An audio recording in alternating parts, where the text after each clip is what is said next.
My parents skipped my graduation for my sister's party. AITA for cutting ties due to their neglect. Hello Reddit, I've been struggling for years with a family dilemma and I need your opinion. Hold on tight, because this is a lengthy and intricate tale. My upbringing was typical of a suburban American family, but with a twist. The golden child has always been my older sister. It was evident from the time of my birth that my parents had a favorite, and it wasn't me. They wanted my sister to be attractive, athletic, and vivacious, and she was all three. She had the ability to enchant everyone, including neighbors and new classmates, giving them the sense that she was the epitome of perfection. Then there was me. I wouldn't describe myself as typical, but in my parents' eyes, I might as well have been invisible in comparison to my sister. I was constantly failing. They prevented me from being who I am because they wanted me to appear and behave like her. I wasn't even allowed the luxury of attempting to find myself at a time when most children are having a hard time. Allow me to illustrate this with a few instances from our everyday life. My sister was always the main character in school plays when we were kids. Our parents would be in the spotlight, beaming with delight, and she would be given the lead part. I recall having a minor speaking role in the school play one year. I was ecstatic because I believed that this would be my opportunity to finally make them proud. However, my sister had a soccer match the night of the concert, so they were running late. They devoted the remainder of the evening to praising my sister's performance in her game, completely missing my contribution. The family pictures came next. We would take a family photo each year to use on our Christmas cards. With our parents' hands on her shoulders, my sister would always be the center of attention. Almost as an afterthought, I would be off to the side. I requested if I might stand in the center for once when I was around 12 years old. It hurt more than words can describe when my mother laughed it off and said, "Oh honey, your sister is taller. It just looks better this way." As the abandoned kid who lived in their sister's shadow, all I wanted as a child was the approval and attention of my parents. My day used to be brightened by the smallest hint of positive feedback from them. I realize that's pathetic, but at the moment, it meant the world to me. It wasn't made any easier by my sister. I was bullied by her, and she was brilliant at it. She would never stop telling me that I would never be able to live up to her standards and that our parents would never love me as much as they loved her. My self-esteem was influenced for years to come by everyday suffering. I have a clear memory of one occasion. I had just won a local writing competition at the age of 14. I was ecstatic, thinking, at last, I've accomplished something significant. My sister interrupted me at dinner to announce that she had been selected as the cheerleading squad's captain. Suddenly, my accomplishment was forgotten. My parents talked about how this would look fantastic on her college applications for the remainder of the evening. My victory in the event was never brought up again. The preference became much more obvious as we got older. Our parents purchased a brand new vehicle for my sister when she obtained her driver's license. 2 years later, when it was my turn, I was informed that if I needed to go someplace, I could borrow the old family minivan. Every time I attempted to bring up the obvious difference in treatment, I was told I was being jealous or overly sensitive. When I graduated from high school, that was the tipping point. I was able to graduate as valedictorian in spite of all the difficulties. I couldn't wait to tell my parents about it because it was the proudest time of my early life. As I delivered my speech, I pictured them grinning with pride, finally recognizing me for who I truly was. However, they failed to appear. It seems like my sister's celebration with her friends at our summer cottage was more significant than their younger daughter's high school graduation. They offered me a number of justifications, claiming that graduating from high school wasn't a huge issue. It meant everything to me. I had worked so hard for this moment, which I believed would finally bring them joy.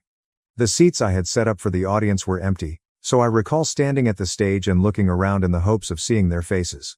As I spoke at the ceremony, my voice quivering a little, I understood that anything I accomplished would never be sufficient for them. Something inside of me broke that day. I made a choice that would alter my life's trajectory. I chose the college that was the furthest distant from my house. As far away from Ohio as possible, I applied to West Coast schools. My parents were taken aback when I told them I had decided to attend college after dinner one evening. They had presumed that I would attend the same public school where my sister had gone. "But that's so far away," objected my mother. "How will you manage on your own?" It was the first time I can recall them being concerned about me, although even then, there was some skepticism about my skills. College was enlightening. I was able to be myself for the first time in my life. My favorite subject was English, which I studied despite my parents' disapproval. My studies had been pushed to be practical, as they called it, like law or business. However, I refused to back down. I discovered how to live my life as I desired, ignoring their judgment. I really started to take off in college. I found my own strengths without having to constantly compare myself to my sister. I discovered that I had a knack for journalism after joining the campus newspaper. For the first time, I felt recognized and valued for my own abilities when my professors gave me positive feedback on my work. I also met my future husband while I was a college student. Instead of viewing me as someone's sister or daughter, he viewed me for who I was. We first connected in a literary class for general education. I volunteered to help him with an essay he was having trouble with. We spent hours discussing our lives, aspirations, and anxieties in addition to the assignment. For the first time, I felt like I was being heard. My pals weren't truly friends. Usually, they merely approached me to learn more about my sister. However, I discovered in college the importance of true friendships, love, and all of their facets. It wasn't because of or in spite of my family that I met friends who liked me for who I was. We would encourage one another through the stress of term papers and examinations, go on road trips during breaks, and stay up late studying together. I didn't bother phoning my family once I graduated, as I was surrounded by my friends and my future husband. I was correct when I said that they would come up with another reason to skip it. They failed to show up, claiming that my father was unable to postpone a business trip. However, it didn't hurt as much this time. I was surrounded by members of my chosen family who genuinely cared about my progress. I moved in with my now husband, who had secured a position at a tech firm, after graduating and obtained a job in marketing. All I ever heard from my parents when they called at this time was the news about my sister. I never had the stamina to tell them about my life, and they never bothered to inquire about me. Unless they were making negative comparisons to my sister, it seemed as though I didn't exist. One call stands out in my memory. About 6 months had passed since graduation. For someone just out of college, my promotion to junior manager was rather significant. I was thrilled and hoped that my folks would be pleased. I was excited to tell my mother the news when she called. "Oh, that's nice, dear. Did you hear your sister is expecting? We're going to be grandparents," she replied after a brief silence. My sister's pregnancy took up the remainder of the call. No one ever brought up my promotion again. As the years went by, my career took off. I rose through the ranks of the company, receiving honors and promotions, but my family didn't seem to care. My accomplishments were greeted with disdain, or worse, silence, while my sister's merest accomplishments were hailed as national feasts. I made an effort to stay in touch with my relatives. Yes, I did. I would occasionally fly back for Thanksgiving, send birthday cards, and make phone calls on holidays. However, each visit was identical. My sister and her expanding family would take center stage, and I would be relegated to the background.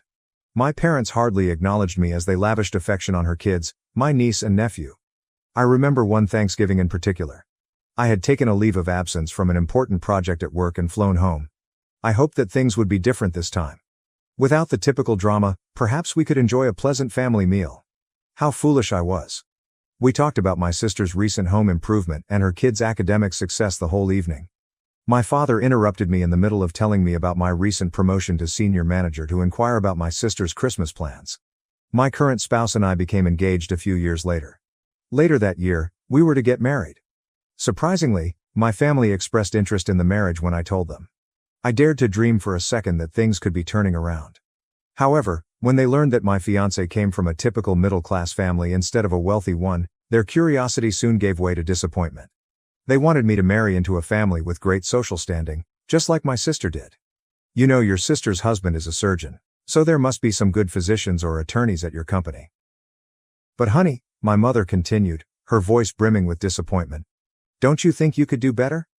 Their suggestion left me stunned. They were still unable to accept my decisions and see me for who I was after all these years. The final person to find out about my wedding was my sister, who never held back when voicing her dislike for both my fiancé and me. She always talked to me as if I were the dirt under her feet. However, I was insensitive to her reactions by that point because I had grown accustomed to it. She scoffed when I informed her about my fiancé's work and asked, "A marketing manager? I suppose that's nice. Not everyone can marry a doctor, after all." We proceeded with our wedding arrangements in spite of my family's response. With the assistance of my in-laws and friends, the wedding was organized. The parents I never had were my in-laws. I cried more than once because they loved me unconditionally and treated me like their own. They constantly promised me that they would support me because they were aware of my difficulties with my sister and parents. My future in-laws were kind, encouraging, and truly interested in my life, everything I could have ever hoped for in a parent. They celebrated by taking us out to dinner after I informed them of my promotion. They listened to my worries about the wedding and my family's response without passing judgment and provided consolation and guidance. One of the conversations I had with my future mother-in-law almost made me cry. I hesitated when we were discussing wedding invitations because they were from my family. She asked what was wrong after noticing my anxiety.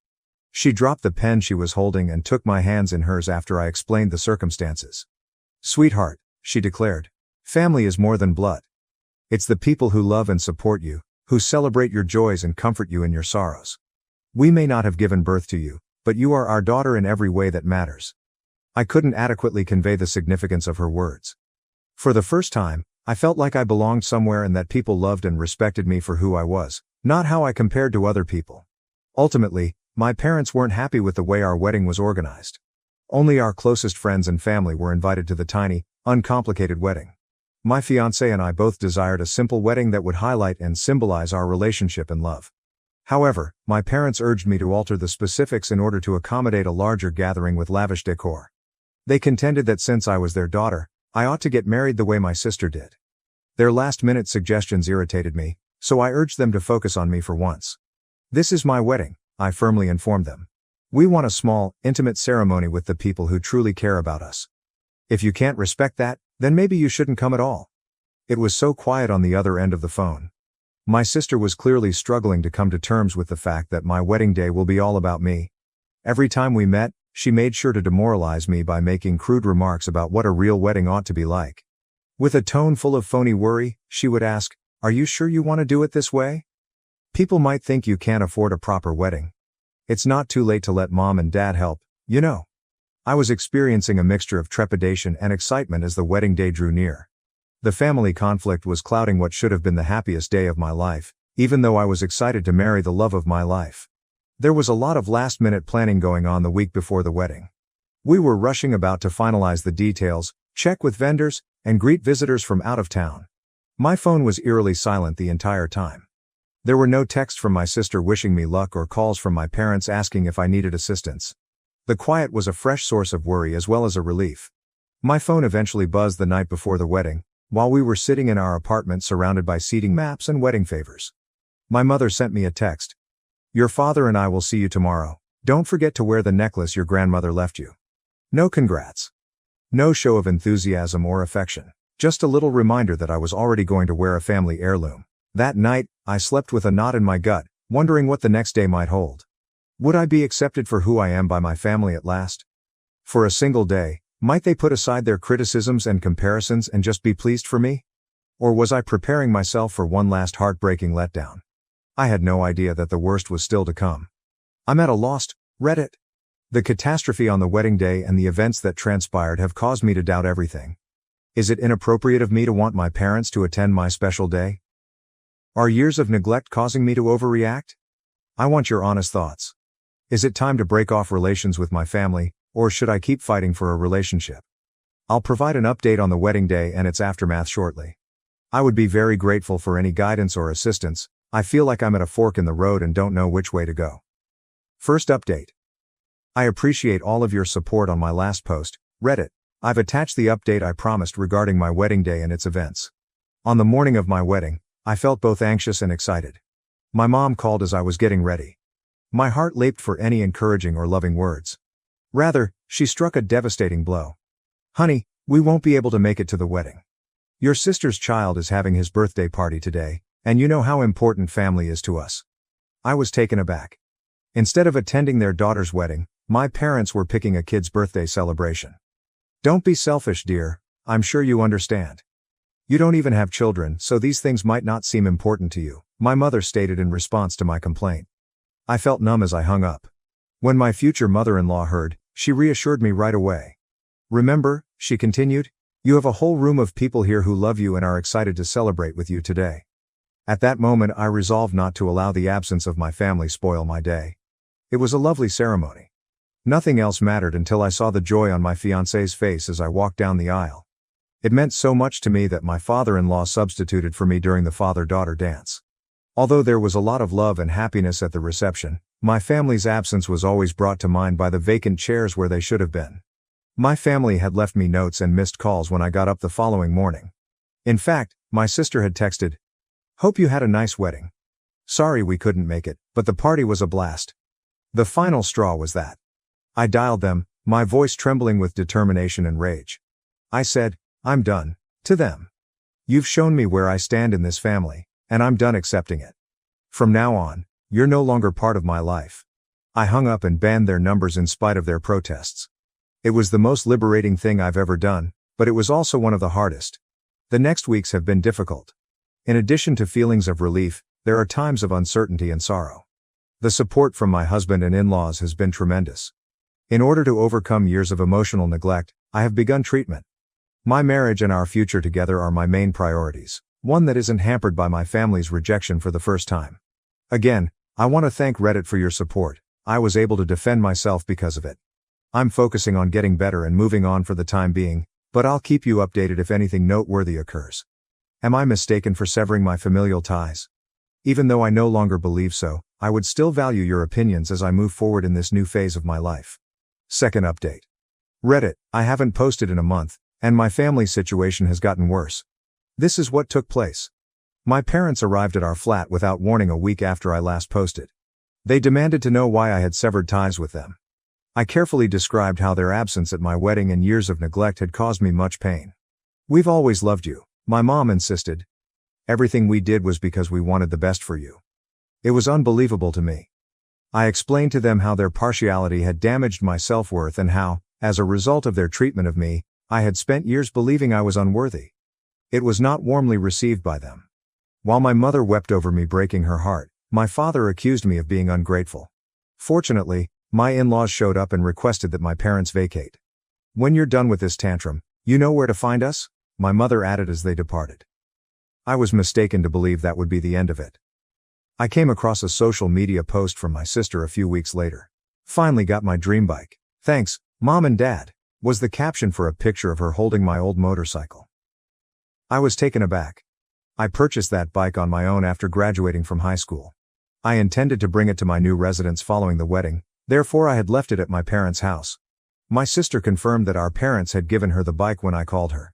My parents dismissed it when I brought it up, claiming that once I was married, I no longer needed it. My father told me, "Don't be selfish. Your sister needs it more than you do." That was the last straw.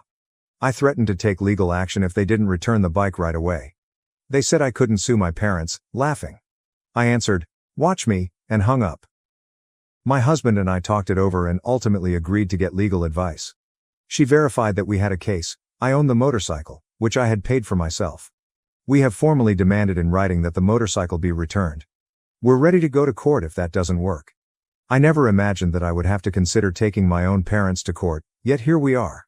Am I going too far by bringing up attorneys, Reddit? Is it right for me to hold my ground, or should I let the motorcycle go for the sake of peace? As soon as my parents respond, I'll provide an update. I would be grateful for any guidance or assistance. All of this feels unreal, and I'm having a hard time figuring it out. I appreciate your support, everyone. You don't realize how much it matters. Third update. Hello Reddit, I'm back to provide the resolution to this family drama, which has been going on for approximately 3 months. I want to thank each and every one of you for your unwavering support during this challenging road. A lot has transpired. Let us start by discussing the motorcycle's legal status. My parents originally disregarded the formal letter we wrote requesting its back. They appeared to believe that we were threatening to file a lawsuit. My father finally answered the phone when our lawyer called to follow up, but he only did so to deny our accusations and threatened to disown me if we went any further. We made the decision to bring a civil lawsuit. Although it was a difficult choice, we believed that we had to defend our position. It was a weird day when we learned that the lawsuit had been filed. I never thought that my parents and I would be involved in a court case, but here we were. To our astonishment, my parents' attitude drastically altered once they recognized how serious we were. They wanted to talk things out and stay out of court all of a sudden. Their plan to sort things out, though, was to use guilt tripping to get me to dismiss the lawsuit. My father would alternate between being angry and trying to manipulate me by saying things like, "After all we've done for you, this is how you repay us." My mother called and sobbed about how I was destroying the family over a silly bike. I remained steadfast. I clarified that the issue was no longer simply about the motorcycle but also about limits, respect, and realizing that they had no right to give away my belongings. My parents eventually consented to return the motorcycle after realizing they would have to appear in court. Nonetheless, they demanded payment for my sister's gift from them. As long as I regained my property, I was okay with this. It was a stressful day when I went to pick up the motorcycle. Fortunately, my sister wasn't present, but my parents were aloof and unfriendly. My mother tried to guilt me one final time as I was getting ready to depart. "I hope you're happy now," she said. "You've gotten what you wanted, but at what cost?" After giving her a quick glance, I answered, "The cost of my self-respect and the realization that I deserved better treatment from my family." After that, I felt both sad and free as I went out on my bike. I've come to the conclusion that I need to take a total vacation from my family as a result of this event. I haven't made this decision lightly, but I think it's essential for my well-being and mental health. I've been negatively impacted by the years of favoritism toward my sister, the ongoing manipulation of my emotions, and the disdain for my accomplishments and sentiments. I've tried to gain their acceptance for far too long, only to be let down and hurt all the time. I've benefited greatly from my therapist's assistance in processing these emotions. She has taught me that putting my own health first, even if it means separating from toxic family members, is okay. She has also assisted me in identifying the emotional abuse patterns that I have accepted throughout the years. I've formally told my parents that I've decided to sever all contact. I wrote them a letter outlining my justifications and requesting that they honor my request to avoid communication. Their reaction was expected. A mix of fury, guilt-tripping, and attempts to downplay how I felt. However, I was able to ignore it for the first time. I've come to understand that my value is not determined by what they think of me. Naturally, my sister has sided with our parents. I've blocked her on all social media sites to stop her from spreading hateful remarks about ungrateful siblings and the importance of family. The upside is that this experience has strengthened my bonds with my husband and in-laws. They have provided me with constant love and support, making them my rock. In particular, my mother-in-law has been amazing. Whenever I needed a consoling embrace or a sympathetic ear, she was there. With the drama in my family no longer a burden, my husband and I have been concentrating on creating our life together. We've been discussing creating a family, and for the first time, I'm thrilled about the idea without having to worry about constantly being compared to others or living up to unrealistic expectations. I've also been putting a lot of effort into my hobbies and job. Painting has been immensely therapeutic and has helped me rediscover aspects of myself that I had repressed for years. I've always wanted to try painting but never did because my parents didn't think it was a useful skill. We've been hanging out a lot with friends who have grown to be like family. Being around by upbeat, encouraging people has completely changed the way I view the world. In retrospect, I can say that this entire experience has been both transforming and extremely painful. I've learned to prioritize my own well-being, set limits, and advocate for myself. I've come to understand that family is made up of those who love and support you without conditions, not just blood ties. I want to reassure those who may be in similar circumstances, it's acceptable to keep your distance from poisonous family members. Prioritizing your happiness and mental well-being is okay. You should be supported, loved, and respected, and sometimes it means starting your own family. I would want to express my gratitude to this community for all of your help and guidance during this trip. You have no idea how much your encouraging comments have meant to me. They have made me believe in myself and have given me courage in the most trying times. I feel optimistic about the future as I finish this chapter of my life. I'm excited about the life I'm creating, a life full of love, respect, and true happiness. But I'm also sad about the family ties I've lost.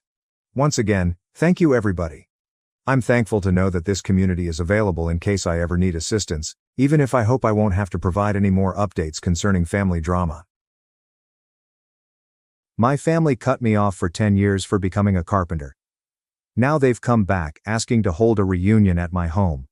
Am I the asshole for refusing? They finally showed up at my new residence after being absent from our family reunions for a decade, during which time they had been cut off. They appeared to have a pale complexion as soon as they entered the room. They were rendered dumbfounded by the next thing I uttered, which was my carefully planned retaliation. The shocking turn of events, however, occurred when I divulged the information that completely demolished their perception of me, as well as all they believed they knew about our history. This is a narrative about betrayal, the strength to rise alone, and the moment when everything came full circle. Check it out, Reddit. In the year 2000, I was sitting on the porch of the house where I had spent my youth, watching my parents and siblings laugh inside the house, despite the fact that I had not been invited to the reunion meal. There was nothing that I had done wrong. No wrongdoing, no treachery, and no drama. Simply put, I did not conform to their conception of success. My younger sister Naomi was the golden child and chose to pursue a career in medicine, while I decided to pursue a different path. My older brother Darren graduated with a degree in law. A carpenter is what I became. The gratification of constructing something with my hands, the scent of sawdust, and the craft itself are all things that I greatly like. To them, however, I was the source of the humiliation that they avoided bringing up during family get-togethers. Small things like birthdays that were ignored, late invitations, and subtle digs about my potential were the beginning of it. One year, they held the yearly family gathering without even informing me that it was going to take place. It wasn't until I saw a photo on Facebook that I found out. Inadvertently, my cousin included me in the group. With a sigh, my mother responded to my inquiry by saying, "We figured you'd be too busy or uncomfortable." I called her to inquire about it. There is discomfort. I was their son, and their brother, yet all of a sudden I felt like I made no sense. I made an effort to disregard it. They might have been correct. It's possible that I was the only one who noticed, but it kept happening. Over the course of several years, photographs were uploaded to the internet. I was removed from group chats, and I was not invited to weddings. I decided to stop calling. They failed to take notice. I relocated to a little town that was 2 hours away, and because I was the black sheep, nobody knew who I was. I put everything I had into my carpentry business, and things began to change gradually as a result of my efforts. It did not happen overnight. I worked as a repairman and a bespoke furniture maker for many years, and I lived a humble existence. Afterwards, one day, a local hotel proprietor gave me a commission to design and construct luxury interiors with distinctive themes. The work I did garnered attention from publications, social media, and even a brief television spot. For a period of 3 years, I was not only stable. All was well with me. After purchasing a piece of land, I proceeded to construct my ideal house from the ground up. Everything from the beams to the panels to the inches was mine, and I had constructed it all by myself. During those years, I never once communicated with my family in any way. It is not out of animosity, but rather pure preservation. On the other hand, I saw the expressions. They started like my business articles and left remarks that were really vague, such as, "Proud of you." As if that could make up for 10 years of being excluded from that. I did not give a response. After that, there was a communication from my brother Darren that came out of nowhere 2 months before Christmas. "Mom wanted to know if you would be able to host the family reunion that will take place this year. Your place is really stunning." I could not believe what I was seeing on the TV. After 10 years of silence, after they severed my connection with them like a sick limb, they indicated that they wanted to utilize my house as the backdrop for their reunion. Simply said, it was a casual request as if nothing had ever occurred, and there was no apology or acknowledgement of the past provided. I failed to provide a response. On the contrary, I devised a more advantageous method. On Christmas Eve, shortly after sundown, I lit up the enormous handcrafted tree that was in my living room, baked the cinnamon pastries that my grandmother used to make, and set the table with flatware that was in excellent condition. I invited one guy, Mr. Hampton, who was the best friend of my grandfather, who passed away. In a time when no one else did, he was the only person who treated me like a member of the family. Over the course of several decades, we sat, ate, and exchanged stories. The environment was calm and serene. After that, there was a knock. As soon as I opened the door, I was greeted by my entire family, including my parents, Darren, Naomi, their spouses, and even my cousins, all of whom were standing there with a pie that had been purchased from the store. The very first person to speak was Naomi. "It's astonishing how beautiful your home is." Brendan blew a whistle. "What? You didn't believe the wood company was that successful, did you?" The eyes of my mother darted from the handcrafted columns to the polished oak floors as she peered around the room. "My dear, you have done a wonderful job for yourself. Is that true?" At one point, we were considering the possibility of spending the evening here with each other. Similar to the past. My body did not flinch. I could not remember any of the old times. Keep in mind? It was never extended to me. To clear his throat, my father did so. "Don't let us get caught up in the past. Today is all about the family." I moved to the side and gave them a peek of the warmth of the living room, the fire that was nice and inviting, and the laughter that was coming from within the house between Mr. Hampton and me. I then stated it in a manner that was unobtrusive but unmistakable. "You are not going to do so." My mom blinked her eyes. What is it? You severed my connection for a period of 10 years. There was neither a phone call nor a personal visit. But when I needed you the most, you turned your back on me. You can now see what I've constructed, and all of a sudden, I'm useful once more. Individuals who arrive at a time that is convenient for them are not welcome tonight. It is for those individuals who have never left. Their complexions became drab. Nothing came out of Darren's mouth as he attempted to speak. With an evident expression of unease, Naomi averted her gaze. A tight nod, almost as if in embarrassment, was all my father did. Then I said, "You did not lose me because of my professional life. I was unable to forgive you because you made me believe that I was never good enough. And at this point, it is too late."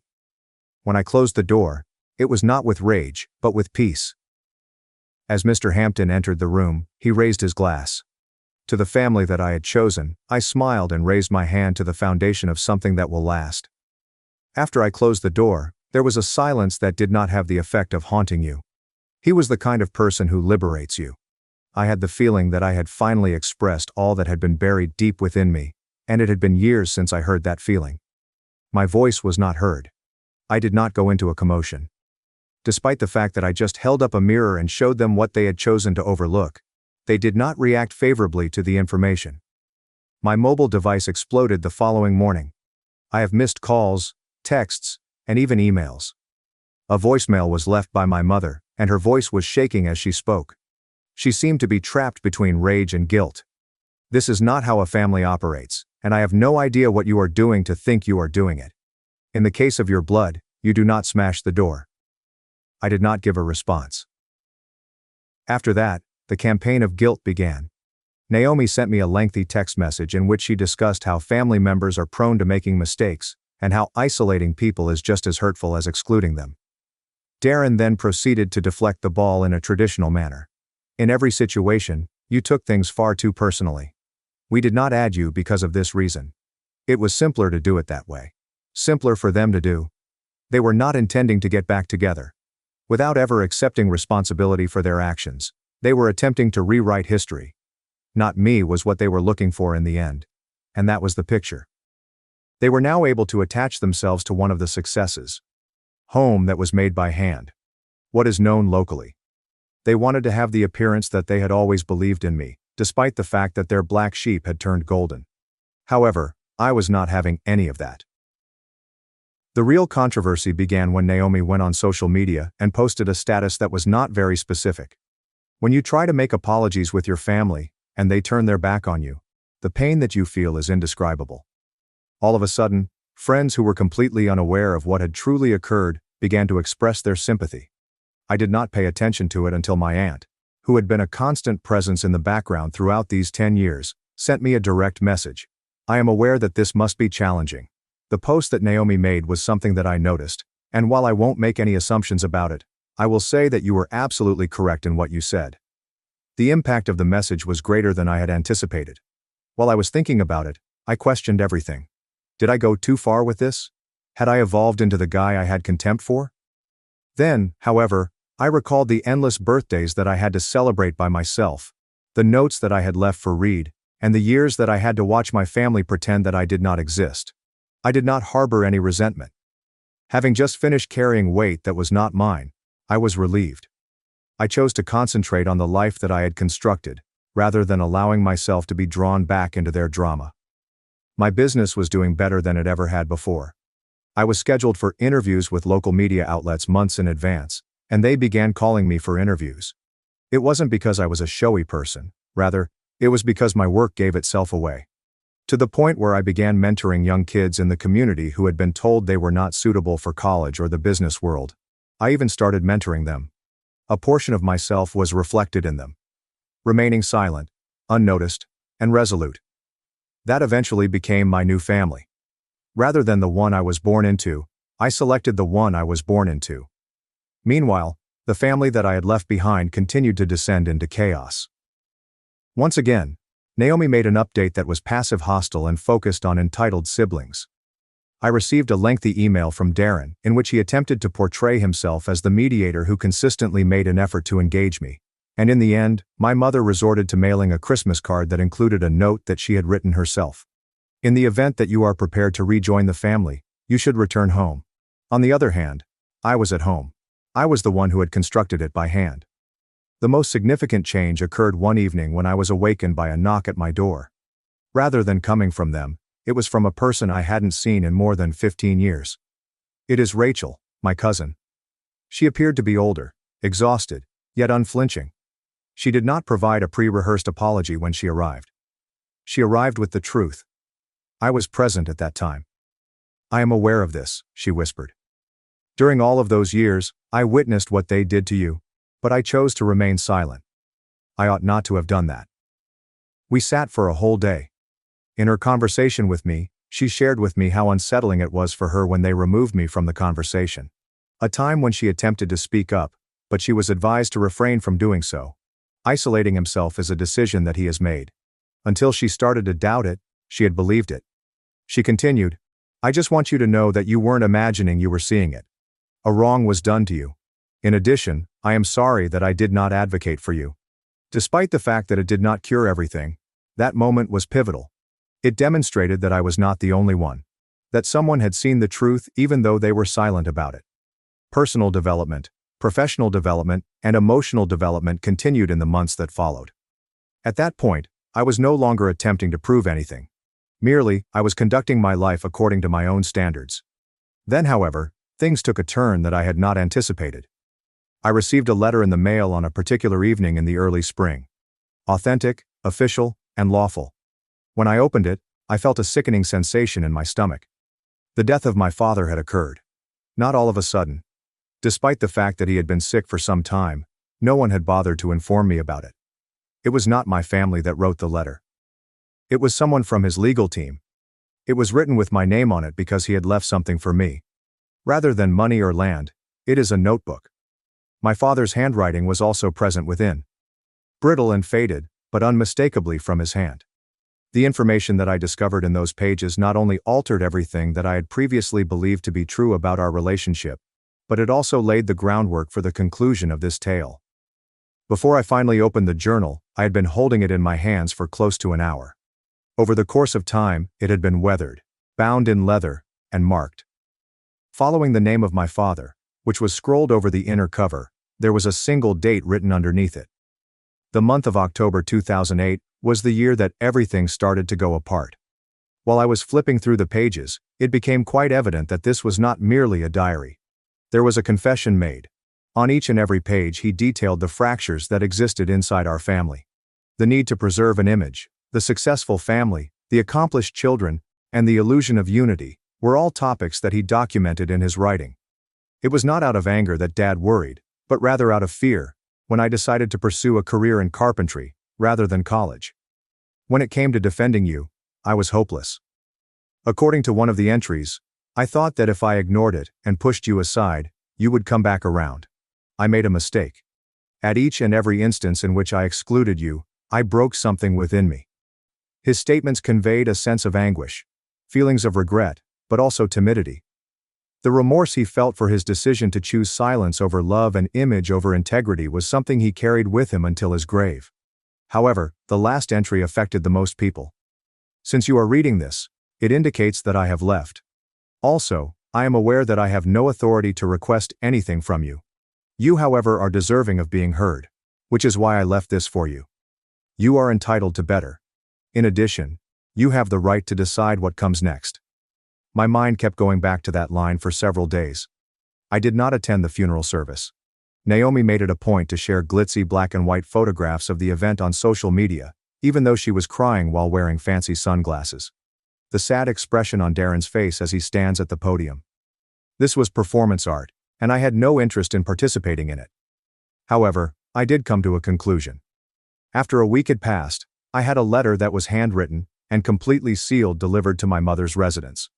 Within it, I include a single copy of the last entry that my father made in his journal. Just the truth, which he had concealed for almost a decade, without any criticism or insults. I have included one of my own sentences underneath it. I was obliterated by you for a decade. I want to remind you that I was never truly absent. To put it simply, you weren't looking long enough. And that ought to have been the conclusion. But there aren't many clear exits through life. After a period of 2 months, Naomi arrived at my training facility.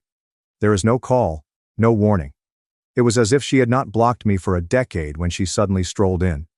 In a low voice, she stated, "I read it." I arose from the chair I was sitting in and looked around.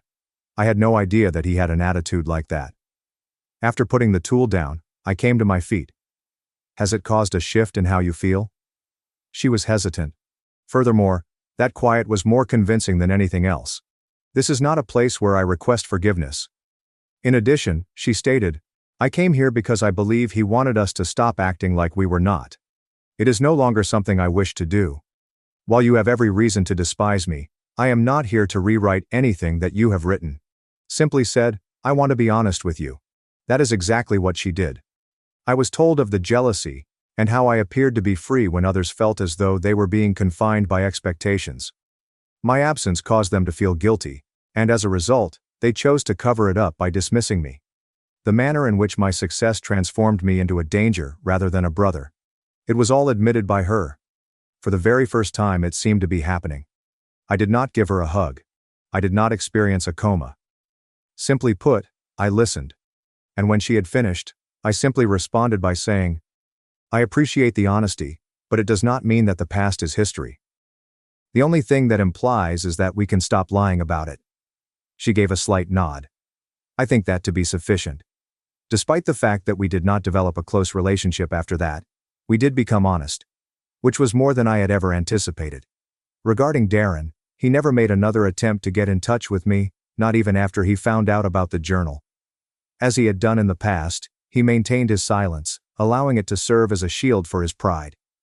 I did not attempt to get closure from him. Some individuals are only able to comprehend the concept of loss when they have nothing left to hold on to. I had already moved on, but the true moment of closure arrived on the Christmas of the following year. This time, my home was packed with people who were not members of my biological family, but rather folks who had become a part of my inner circle.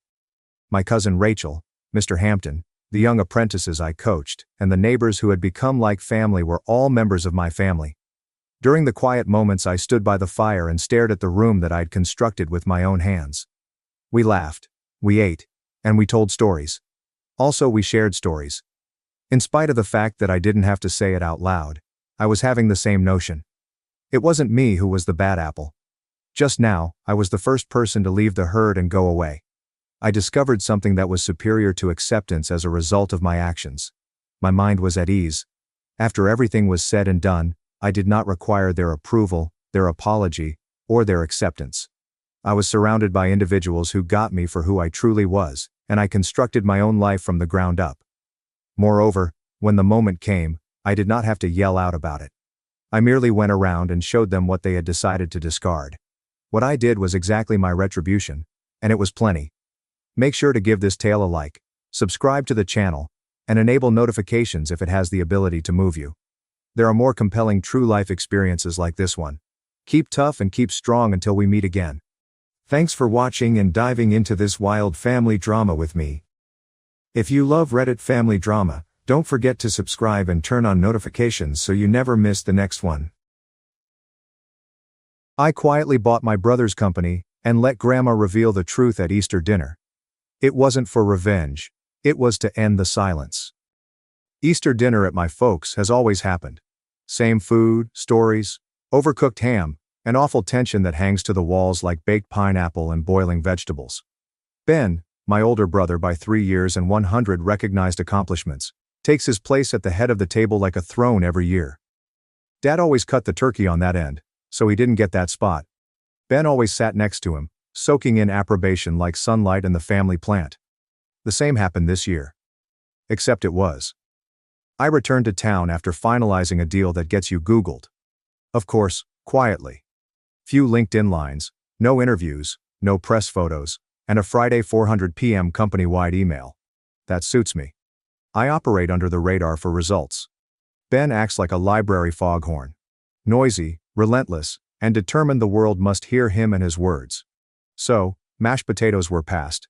Dad had 2 scotches. And Ben started his latest diet rant about how the tech sector is not for the weak. Something about hustle culture, tensioning deliverables, and overestimated emotional intelligence. I wasn't listening initially. My main concern was cutting the dry turkey breast without it collapsing into sawdust. And then he said it. He said, leaning back like a king in court, that not everyone can succeed in IT. He looked around the table for applause or a nod from Dad. Indeed, Dad gave it to me. Only employs that hushed grunt of agreement when Ben talks. The sound that meant my boy always aimed high. I didn't blink or react, simply sipped red wine while my brain processed that. Grandma Jean looked at me. She hadn't spoken, but her eyes were narrowed, her warning sign. Another boasting round followed. Ben boasted about firing a third of his workforce last month, like he was a strong leader. He termed it right-sized. I called it. He laughed. He said I wouldn't comprehend because I wasn't in the trenches. Mom was moving in her seat to defuse the situation before it became a weekend-long passive-aggressive minefield. When she questioned how the company was going, he spat out numbers, revenue predictions, Q1 losses, and investor pressure. All of it was amazing unless you understood it. Which I did. I kept quiet not because I was frightened to speak, but to see how far he'd dig his own hole before someone gave him a lantern. Grandma was that someone. Grandma Jean is 90, but she can pay her own taxes, roast a chicken, and play whack-a-mole with egos. She constantly thinks long-term in our family. Mother, watcher, who recalls everything and forgets nothing. She waited until Ben breathed between Q4 pivot strategy and chain of command management. She turned to me, unwilling to melt her innocence and butter in her mouth, and uttered the question that would upend the table dynamic. Is that why your company bought Ethan? You could have heard a pin drop. Not simply a battery, dust particle, breath, or heartbeat. Ben froze. Fork near mouth. Dad stopped chewing mid-bite, which rarely happens until someone dies or the electricity goes out. Mom stared at her wine glass as it held the universe's secrets. And I? I kept eating my roll like nothing happened, like she hadn't lit a match in a propane-filled room. Ben blinks. Once or twice, then exclaimed too loudly and fakely. The voice rose half a tone higher than normal to say it wasn't like that. Merger. Strategic alliance of shared interests. Grandma frowned. She stated the only way grandmas can, when they know you're full but want to watch you squirm longer. I said nothing. Not yet. You don't waste a first shot when the truth is loaded. You want impact. Ben didn't know, and no one at that table saved me, and Grandma knew that I'd watched his company go downhill for 8 months. I acted when the board was desperate, layoffs hit, and morale was low. He was clean, legal, efficient, and on my org chart. Despite not wanting revenge, it tasted like it. An Easter meal was served. My brother was red-faced, my parents astonished, and my grandmother smiled like a cat who knocked a vase down and challenged you to chastise her. That moment has no sequel, just silent. Pure pain, lovely quiet. The truth sometimes rings loudest in the room no one saw coming. I knew there was more when I grabbed the gravy. The beautiful mirror my brother had erected around himself had its first break. I would let it fall apart with the nicest grin, as Grandma taught me. Have you noticed how certain families don't hide their favorites? It wasn't subtle for us. Ben was the golden child from the moment he was born, with full hair and a smug cry like he owned the place. I arrived 3 years later, quieter, squishier, and appearing more like an afterthought than a plan. Mom always said I was her surprise. However, throughout the years, I felt like the consolation prize for parents too fatigued to focus on a second child. Ben was applauded, got the checklists. He had everything before I knew I wanted it as a kid. First bike, sparkling red, hand-picked from town's best store. When I could ride, I got his old one, spray-painted blue with wonky wheels. The first car was a second-hand but clean Civic with a stereo that annoyed the neighbors. Mine? Mom's old Taurus reeked of foot and misery. They termed his ambition. It was luck or background noise when I did well. I wasn't mad, not then. Anger needs heat. So I had frigid resolve, a slow burn, and a quiet inventory I started keeping in my thoughts. Ben was boisterous, charismatic, and famous. Homecoming court, varsity, soccer, dean's list. Every family portrait showed him front and center, chest out like he created confidence. I was usually blinking or holding someone else's jacket near the frame's edge. Ben was touted as destined. Maybe politics, business, anything bright and significant. In the 90s, being quiet, smart, and into computers meant we didn't know what he was doing, but at least he wasn't doing drugs. Nothing was said about it in college. With confidence and student loans, Ben got into MIT early. The whole family barbecued like he was drafted by NASA. I didn't receive a card at community college 3 towns away. It didn't bother me. I realized early on I'd never win by playing his game, and trying to outshine Ben at his parade would get me squashed. Instead, I played another game. Longer deadlines, fewer applause, higher stakes. Then studied in impressive-sounding computer science with a minor in business and interned at well-known companies in the summers. I freelanced under a bogus firm name because clients wouldn't take me seriously. I developed websites, maintained networks, and coded like my future depended on it. Honestly, it did. I remember calling him the summer after his junior year for aid with a problem. Brother to brother, he might throw me a bone. He laughed hard, like I'd asked him to clean my toilet or do my taxes. Advised me to Google it like everyone else. I never forgot. It stung, but it revealed his true nature beneath the polish. It told me to never ask him again. Then I got serious. I quit community college because I realized I didn't need a degree to achieve what I was building. Self-taught the rest. By messing up and starting over, I learned more than I can count. I learned to develop in 3 languages, launched little tools and apps, flipped a few ventures, and built a company no one had heard of, but produced real money. I silently built my own while Ben meticulously calculated how to impress the next management up the line. Over the years, we drifted like 2 ships in different currents. He wore expensive outfits to family functions, promoting his company's latest product, and bragging about bonuses and conferences. I arrived in jeans, generally late, spoke little, and left early. I enjoyed that no one knew what I did. They thought I was coasting, doing freelance work or living in a basement. Let them. I didn't require approval. I needed time. I'd learned to invest time better than them, thankfully. As Ben's companies began to fail, I saw it first. I tracked the trends, layoffs, terrible hires, and bloated structure. I observed their burn rate rise. I made some calls when the board started talking about restructuring. My organization had finances, leverage, and most importantly, no emotional baggage. I didn't target Ben. I targeted waste, opportunity, and mismanagement. I appreciated his inclusion in the bundle as a cosmic joke. I sat alone in my office with the signed acquisition contract the night before Easter supper. The ink hardly dried. Having read it a dozen times, it still feels unreal. This document places my older brother's profession, ego, and story under my name. That wasn't revenge. Not even victory. Another, quieter thing, like scratching a 30-year-old itch. Not perfect, but necessary. I could have told my parents then. Could have contacted Ben to warn him and save face. I didn't because some realities aren't gentle. Some realities need cautious disclosure, especially with the whole friggin' family watching. Especially when your 90-year-old grandma, who never doubted you and has sharper eyes than investors, understands what you've done before you say a thing. The room felt cold, like someone had neglected to close a freezer door. Nobody moved. Nobody spoke. The hush seemed uneasy. It was shaped like thick smoke curling between each word spoken, wrapping over every fork, napkin, and untouched deviled egg on that long oak table. My brother Ben sat there, jaw slightly open, blinking like a shotgun hit him between the eyes. For the first time in years, he had nothing to say. After Grandma burnt him in front of everyone, you couldn't respond with a joke or grin. You can't joke about your baby brother owning the company you left. Not even Ben, master of the arrogant shrug and corporate language, could polish that turd.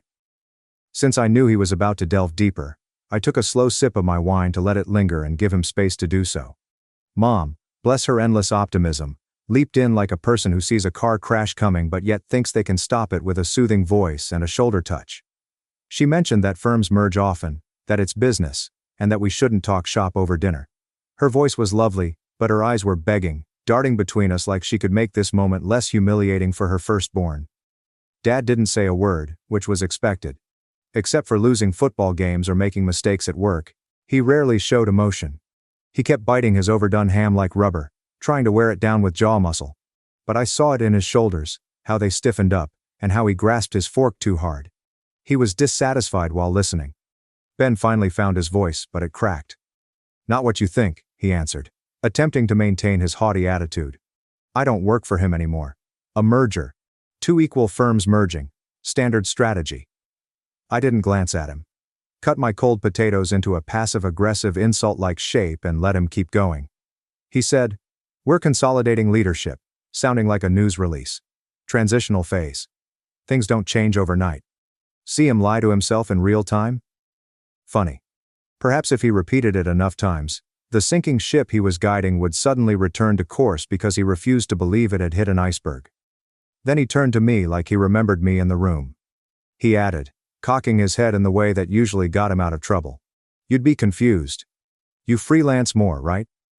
That phrase freelancer lingered there like a disease or nasty habit I couldn't break. He said it softly, but with that sharpness he saved for when he wanted to cut me in front of others without looking like the aggressor.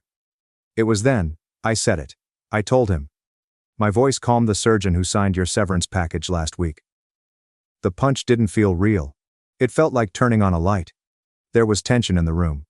Next, I held a mirror up to him to show him what we'd known for years. He blinked again, looked at me like I was speaking another language. Like they'd changed our lives' rules without him knowing. They did because I wasn't letting him talk over me for the first time. I didn't dodge or ignore his jabs. I let it be raw and basic. No need for fireworks.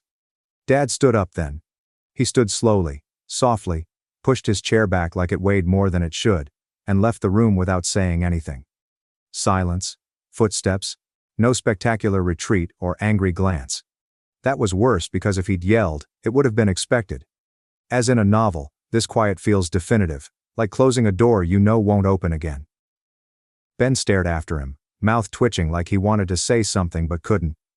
Mom reached for his hand, but he pulled away, staring at the corridor where Dad had vanished. Grandma chewed her carrots slowly, as if she'd seen it all before and wasn't startled. I stayed put. I didn't brag. I didn't need to, since some triumphs aren't loud. Cheers and applause are absent. Silence settles in your chest and makes it hard to breathe, not from sadness, but from the weight of truth, finally settled in.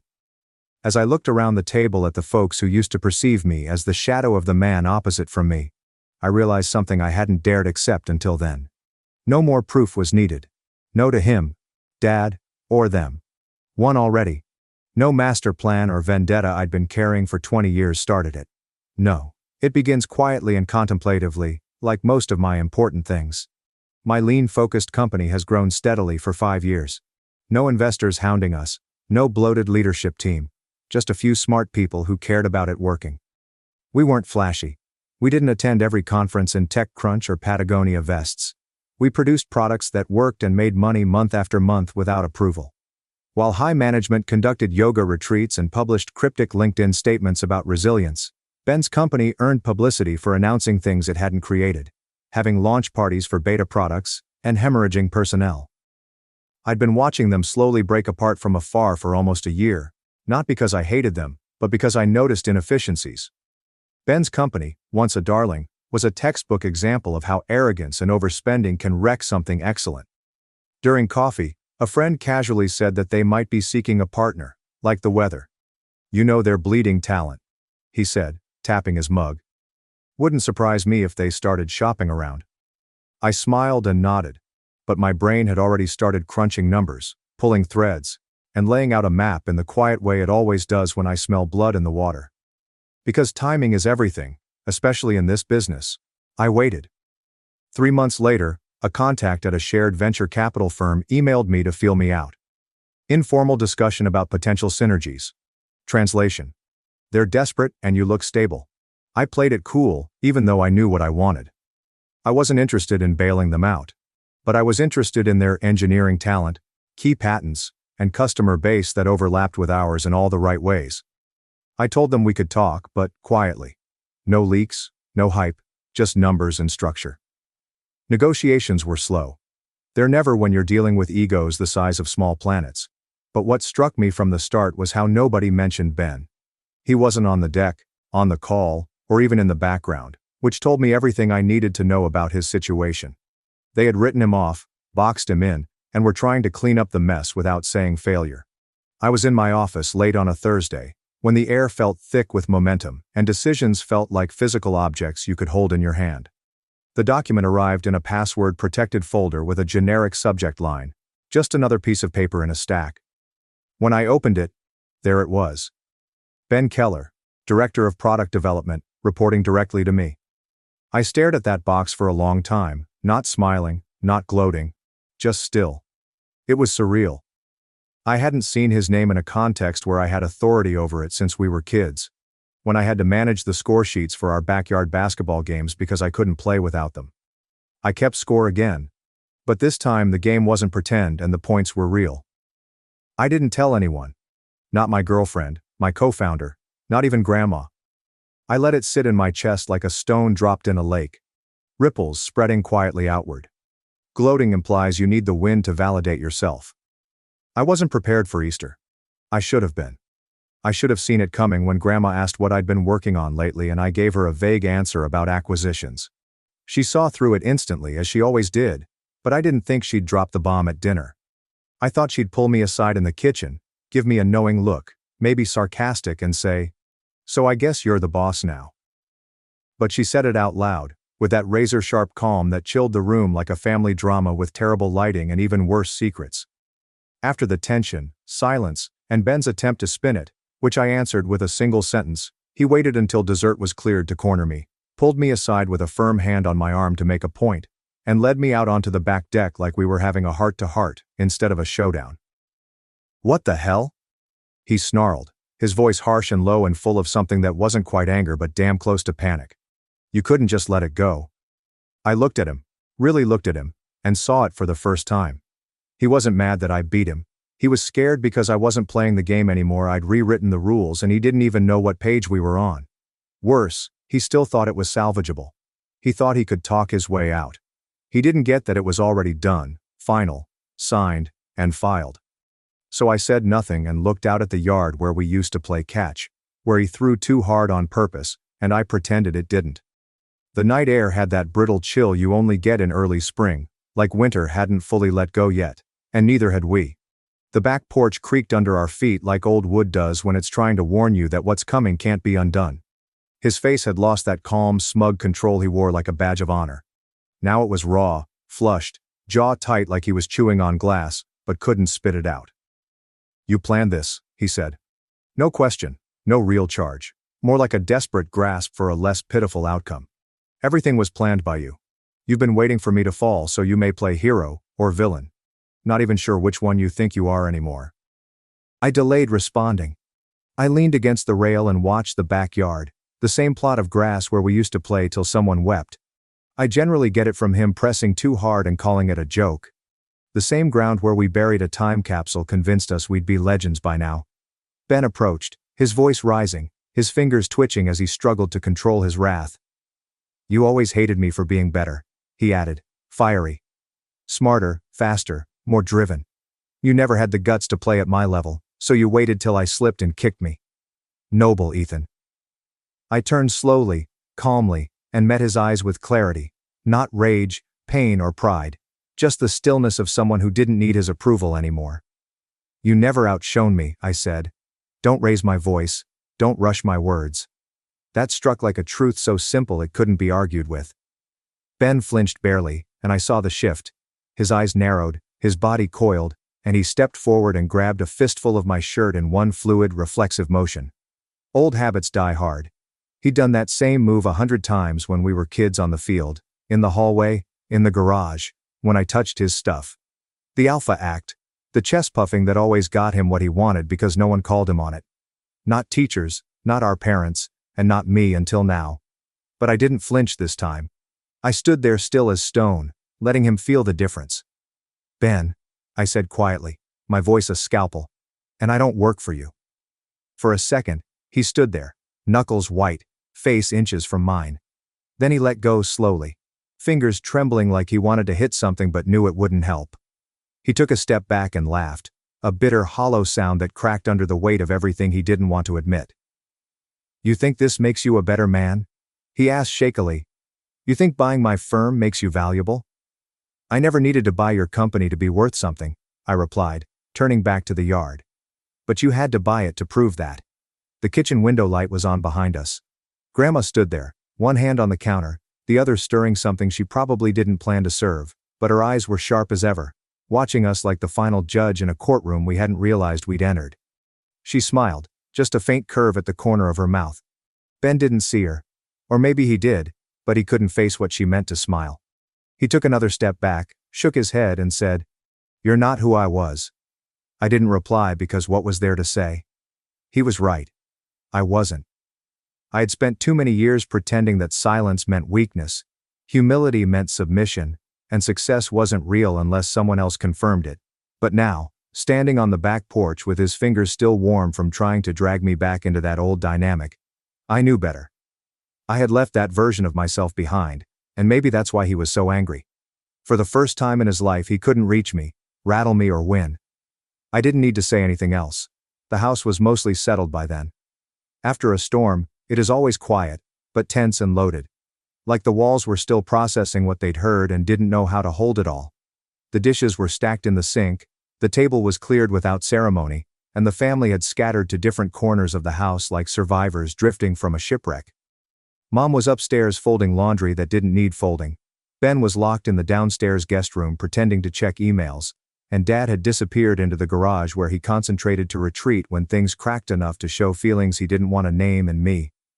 I stood alone in the kitchen with the dim light casting long shadows on the linoleum floor, trying to remember how a holiday had become a battleground. Grandma entered without saying a word.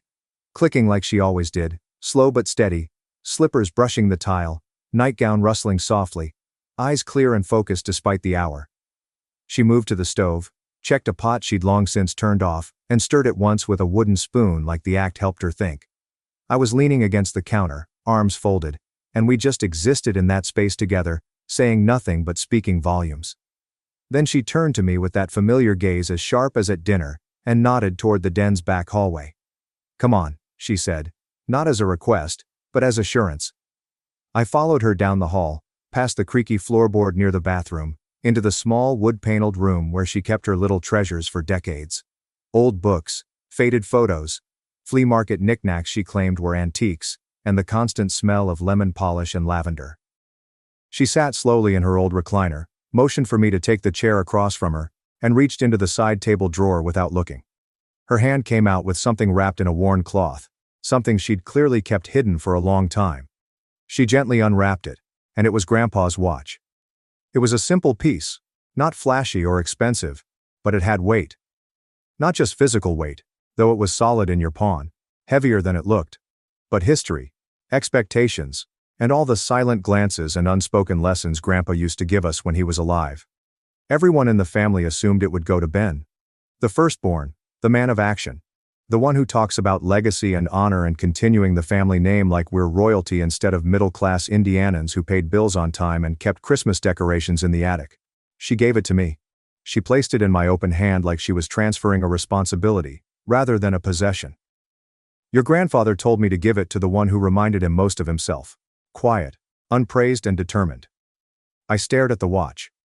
The way the scratched glass caught the light, the leather band had molded to Grandpa's wrist and was ready to take on mine. I didn't say anything because I had 1,000 questions, but because I knew this was a time for receiving. "He needs attention," she said after a beat. "Eyes not leaving mine. Always did since he was a boy. He's not bad, just hollow in ways he doesn't understand. But you never needed the applause. You just needed time." Something caught in my throat then. Not a sob, not a tear. Just something heavy and unfinished that had been stuck there since I was maybe 10 years old, watching my brother get handed things with open arms while I got instructions and told the door crept behind us. And we turned to see Dad, silent as always, holding a mug of coffee that had probably gone cold. His eyes dropped to the watch in my hand, and he had no expression, just the stonewall face he always wore when emotion tried to show. But then something changed. Just barely. A tightening around the eyes. A softening of the jaw. Not approval, not forgiveness. Just recognition, acknowledgement, maybe even a whisper of regret. He didn't speak. Just nodded once and turned away. Footsteps echoing down the hall with the weight of a man who wishes he'd seen things sooner. Maybe wished he'd asked different questions, looked in different directions. Or maybe that was just me projecting. Either way, his silence said more than words. I looked at Grandma again. She was watching him disappear, then turned to me, eyes gleaming slightly. "Some things can't be bought," she said slowly and confidently. "But some people, oh, they're for sale, all right." She leaned back in her chair, closed her eyes, and exhaled like a woman who had just finished the last chapter of a story only she understood. I sat there with that watch in my hand, feeling every moment that had led to this one. Not angry, not triumphant, just still. And that was enough. Monday mornings in tech are usually a mix of chaos and caffeine. Unread emails scream from every tab. Slack messages pile up faster than your thoughts can organize, and calendar invites feel like handcuffs. However, this Monday was quiet in a way that felt orchestrated, like the moment before a string quartet started playing in a hushed theater. When I entered the office, there was no tension, no whispering rumors in the break room, no sudden movements, just a strange calmness, like the building knew something had been removed and was adjusted to the new weight. Ben's name was gone from the system by 9:30. No internal memo, no all-hands meeting, no we wish him well on his journey. Just empty corporate platitude. His profile was wiped from the org chart, his desk was cleared, and his access badge was deactivated in the admin log. It was the quietest resignation I'd ever seen. It feels heavier than if he had gone out with a bang, a tantrum, or a smug LinkedIn essay about pivoting into new opportunities. By noon, my inbox was full of emails from current and former employees who had waited for this moment like the weather. The messages weren't long and didn't need to be. Just a steady stream of thank you took long enough, and he was a nightmare to work for. A few were more personal. One engineer said Ben had taken credit for his work 3 quarters in a row. Another described being screamed at during a Zoom call for asking about project timelines. A woman from HR wrote that she had reported his behavior to higher-ups and was told to document more thoroughly next time, as his toxicity needed a spreadsheet to be acknowledged. As I read each word, line, and pixelated gratitude, something strange and unfamiliar began to stir in me. It wasn't pride or vindication but a quieter sense of responsibility. Maybe the weight of knowing that when you remove a tyrant, you have to rebuild the wreckage. That afternoon my phone buzzed with Mom. She never called during work hours unless it was urgent or emotional, usually both. I stared at the screen, wondering if she knew, how she knew, and what she wanted to say that couldn't wait until the next family gathering where she could smooth over the cracks with casseroles and nervous smiles. On the 4th ring, she was crying. Not sobbing or hysterical, just that soft, breathy kind of crying where every word sounds like it's pushing through a storm. She asked why I hadn't told her, how long I'd known, and what happened to the little boys who used to play with Legos on the living room floor, building castles, robots, and towers out of plastic and dreams and sibling rivalry. Why didn't you speak up? She asked, voice trembling. And the answer came so easily, I didn't even pause. Because I wanted a brother, I said. Not a rival. She didn't respond at first. Just breathed. Let the silence carry all the things neither of us could name. I think deep down she knew not about the company or the deal or the power shift, but about the fracture, the long, slow drift between us that had started years ago and had only grown wider with every up-out month. Perhaps she cried because I waited so long to stop pretending everything was fine.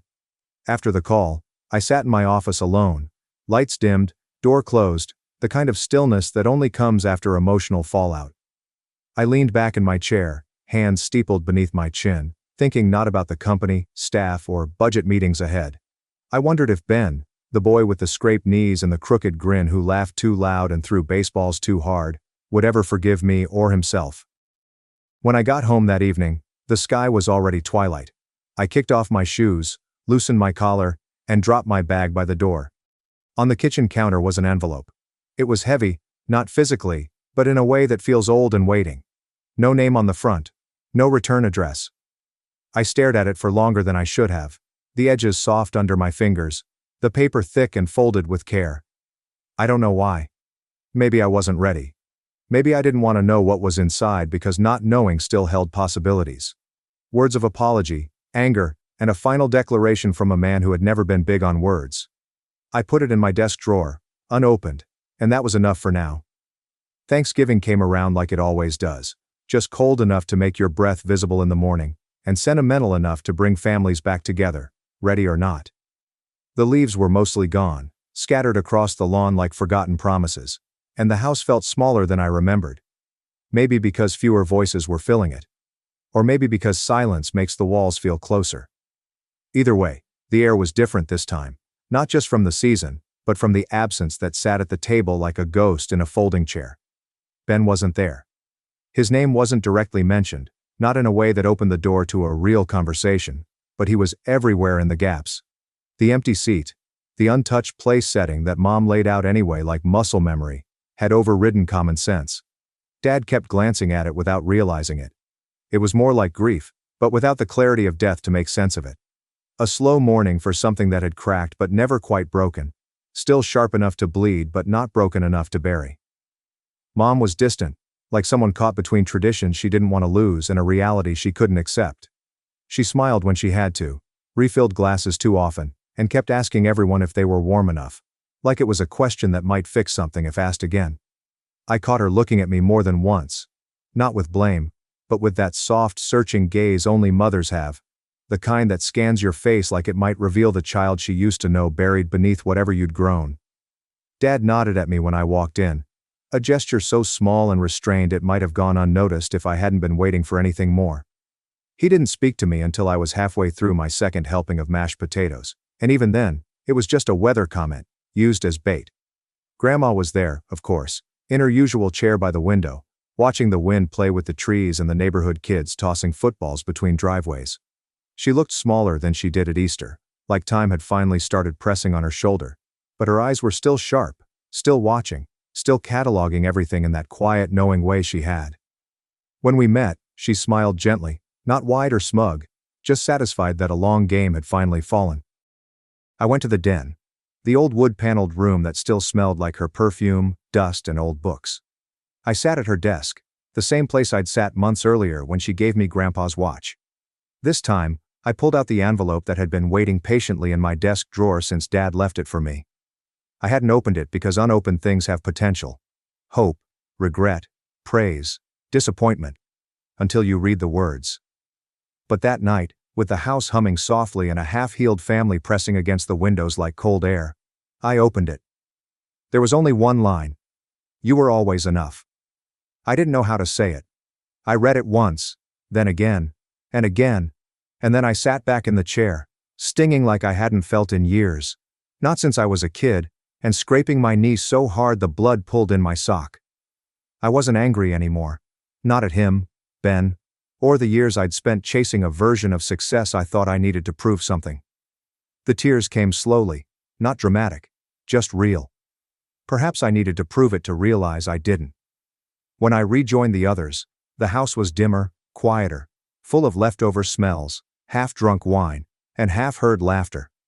I watched Mom hug my cousin goodbye like she might break if she let go too fast. Grandma looked at me one last time before I left and said, "Good. Now keep going." As I stepped outside into the cool night air, I realized the real inheritance wasn't the watch, letter, or nod from my father. It was knowing that I had survived the story they wrote for me and rewritten it without permission. Maybe I won. Maybe I lost something bigger trying to prove I didn't need to. But some dinners change everything, and some silences say more than applause. Would you have spoken up at dinner, or let him believe the lie? Thanks for watching and being part of the drama. Don't forget to subscribe and hit the bell so you never miss a wild news story. My husband once let his family humiliate and discard me. 7 years later, I returned under a different name and bought their entire company. My husband's family always considered me unworthy. He consented and pulled away. 7 years later, we met at a corporate gala. I wasn't recognized. I grinned and gave him an unexpected contract. Our corporation bought his family's business. Quiet ensued. Jason's coffee mug fell over when I slammed the folder on our kitchen counter, spilling black liquid on his white shirt. "The hell is this?" My voice shaking, finger pointing at the proof. My background checks me like a criminal. Jason's face went white when he saw his mother's handwriting on the Eva background manila folder. Private detectives his family hired revealed everything. My parents' low income, school loans, and images of my small childhood home. Each page included Lena's exquisite calligraphy. Unsuitable. Common. Unfined. "Let me explain, Claire." Jason grabbed my hand, but I retreated. Betrayal burns like new. Was this known before you proposed? Though tears threatened, I refused to satisfy them. My first look behind the Wright family facade. I didn't realize it was just the start. I met Nick at a charity function where I coordinated events. He was kind and interested in my sustainable business ideas. 6 months later, he proposed, and I thought I'd met my equal. My diamond ring blinded me to the warning flags. His small hesitancy while introducing me to his mother, his father's appraising eyes, and the whisper discussions that halted when I entered the rooms. Jason's mother, Vivian, called me about the engagement party 3 weeks before finding the folder. Nothing spectacular, she promised with a smile that didn't reach her eyes, just family and close friends. Wright Estate included 5 acres of beautiful lawns and gardens. Valets in pristine uniforms parked visitors' fancy automobiles, while wait servants carried champagne and d'oeuvres. For Vivian, this meant nothing fancy. Under crystal chandeliers, 200 Boston elite mingle. Jason left within minutes of our arrival, taken by his father to meet an old governor acquaintance. I was alone with my pocketbook as a protection, when an older server approached. "Miss Thompson, Mrs. Wright requested I show you to your dinner seat." He led me through a swinging door from the great dining room, where tables were being set with beautiful china and silver, to a smaller area where staff were preparing trays. "There must be some mistake," I replied, peering at the solitary place setting between multiple napkins and water images. The server's eyes showed pity. The main room laughed, humiliating me. "Mrs. Wright was very specific. She said you'd be more comfortable here, observing how proper service is conducted." Jason discovered me still immobilized with astonishment 20 minutes later. "Claire, why are you back here?" Everyone sits. He seemed confused, so I wondered if he didn't realize what his mother had done, or if he was just a better actress. Vivian smiled during his lead to the main table. "Unfortunately, the seating chart was misinterpreted. You might like seeing how things work behind the scenes, Claire. You're an event planner. Therefore the emphasis lets everyone understand. Not a guest." I was staff who stumbled into their world. That night I questioned Jason about his mother's actions. In frustration he cried, raking his hair. With me, not his family. Old-fashioned Claire from Mom. She just needs time to acclimate. She expected me to marry Elle or Gia. Our lifelong friends. People with the proper lineage? I found the word bitter. His silence was confirmed. The pattern persisted. Mark, Jason's father and Wright Delicacies CEO, called me to his office one afternoon. Gourmet cuisine sold in high-end stores nationwide was made by the family business for generations. A refurbished downtown structure with elegant metal and mahogany housed the headquarters. I arrived in a new suit, hoping for an olive branch. Maybe Thomas finally realized my business degree could help the family business. "Claire." He nodded without standing or shaking hands. "Jason said you've been job hunting since graduation. I might feel hope." Officer. I focused on marketing and product development. Thomas treated me like a somewhat fascinating specimen under a microscope. "A mailroom opening exists. It will teach you the basics of company operations where you belong." We were separated by the deliberate insult. "My degree is in business," I whispered. He replied with Westfield State honors, showing his scorn. "A privilege, Claire. No matter where they started, most people will jump at the chance to enter here." As I reached our bedroom door that night, I heard Jason on the phone. "Dad, you can't really offer her the mailroom." His quiet, defensive voice gave me hope before he continued. "Yes, she needs to earn her place." But I held my breath, pressing closer to the door. "You're right," Jason answered after a lengthy silence. "She can improve. She may attend workplace events with guidance. I know my undertaking, treating me like a burden or project." I traced the engagement ring, which now feels like a collar instead of affection. I kept telling myself Jason would stand up to them, and that he loved me for who I was, not what they wanted. The ultimate humiliation arrived in a silver box a week before our wedding. Inside was an Elizabeth Morrison finishing school certificate. The 12-week executive spouse program covers table manners and French conversation. Vivian wrote, "Maybe this will help you belong. Best wishes, Mother." My hands trembled as I showed Jason, expecting, hoping he would finally be just as furious. But his face brightened. "Mom's trying. Claire, this is considerate. You can traverse our environment with these talents. Your world." The words escaped before I could stop them. I thought we built our planet together. I was patronized by his forehead kiss. "Yes, we are. You must acknowledge you weren't taught some things as a child." Filling in gaps. As we stood in our kitchen with the gifts, I should have left. It should have been obvious that Nick would never choose me above his family. He basically agreed with their evaluation of my worth. Instead, I walked down the aisle 3 days later with my father's arm around me, and my mother wiping proud tears in the front row. The right side of the church was crowded with politicians, cos, and old money Boston families who watched me with courteous smiles and calculating looks. "Your marriage is announced." Vivian looked over Jason's shoulder as he placed the wedding band next to my engagement ring. She won with her smile. The message was plain. The struggle had only begun, but she thought she was winning. Who knew that behind my tearful bridal smile lurked a hardened heart? Their brutality will plant the seed of strength to leave and take what they value. First, I'll discover my opponent. The Wright family made marriage like slow-motion drowning. Each day, another inch of water rose around me, but no one noticed or cared. First Thanksgiving as a married couple should have been fun. The ritual of exclusion repeated at every family gathering afterward. We met at the Wright estate, where Thomas ceremonially sliced the turkey and Vivian commanded the staff. I stood behind Jason adjusting my carefully chosen dress for family photos. Vivian agreed grudgingly. "Claire, why not take the picture?" Her voice tastes poisonous. Vivian said, "You see these things well." A camera was forced into my hands before I could answer. I saw the Wright family via the viewfinder. Now my family is meant to be an ideal formation. Jason sat between his parents without looking back. Smile. My empty voice obsesses me. Jason shrugged when I mentioned it later.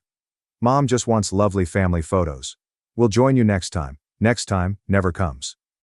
At Christmas, I was sent to the kitchen to check on dessert as the photographer arrived. My Easter assignment was to entertain distant cousins' children for the family portrait.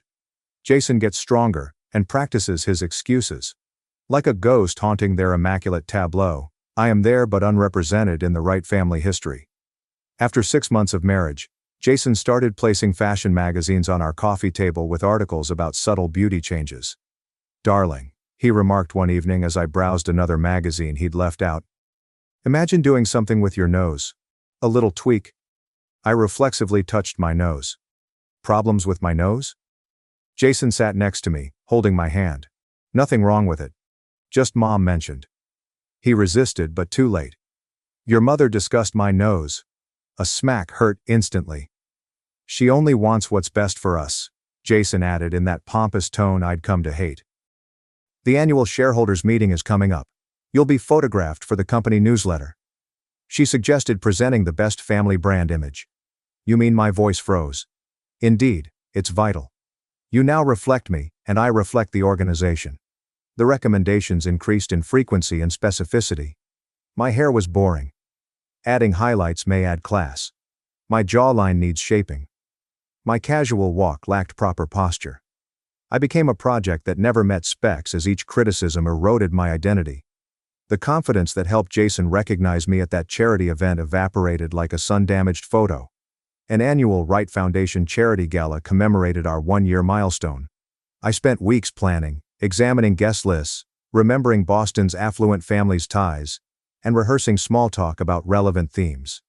Jason persuaded me to have Vivian's exquisite updo, which made me look more like her. I wore a black dress that cost more than my first car to watch Jason dazzle investors and business associates that night. Vivian approached a silver-haired man in a suit. "Charles, I'd like you to meet Jennifer, Jason's wife," she added, touching my arm. Charles looked between me, detecting tension. "Oh, of course, Claire." Vivian's giggle tinkled like shattered glass. "I was thinking of Jennifer Lopez. Doesn't she look like her, Charles? Something about the features." Jason watched with a tight smile, saying nothing. Later, Vivian introduced me as Jessica to a judge and Kathy to a congressman's wife. Each time Jason's defense weakened until he stopped correcting her. "It's just a slip of the tongue," he said on the way home. "Mom meets hundreds at these events. You're being oversensitive. It's been a long night." He turned away, ending the conversation. That night, while Jason slept beside me, I stared at the ceiling and wondered when I had become invisible in my marriage. On an ordinary Tuesday, Jason left his briefcase in the hall when he rushed out for an early meeting. I noticed it while going to coffee with a friend, my increasingly rare attempt to live outside the right orbit. I grabbed the briefcase and planned to drop it off at his office. My car tipped over, spilling some contents onto the passenger seat.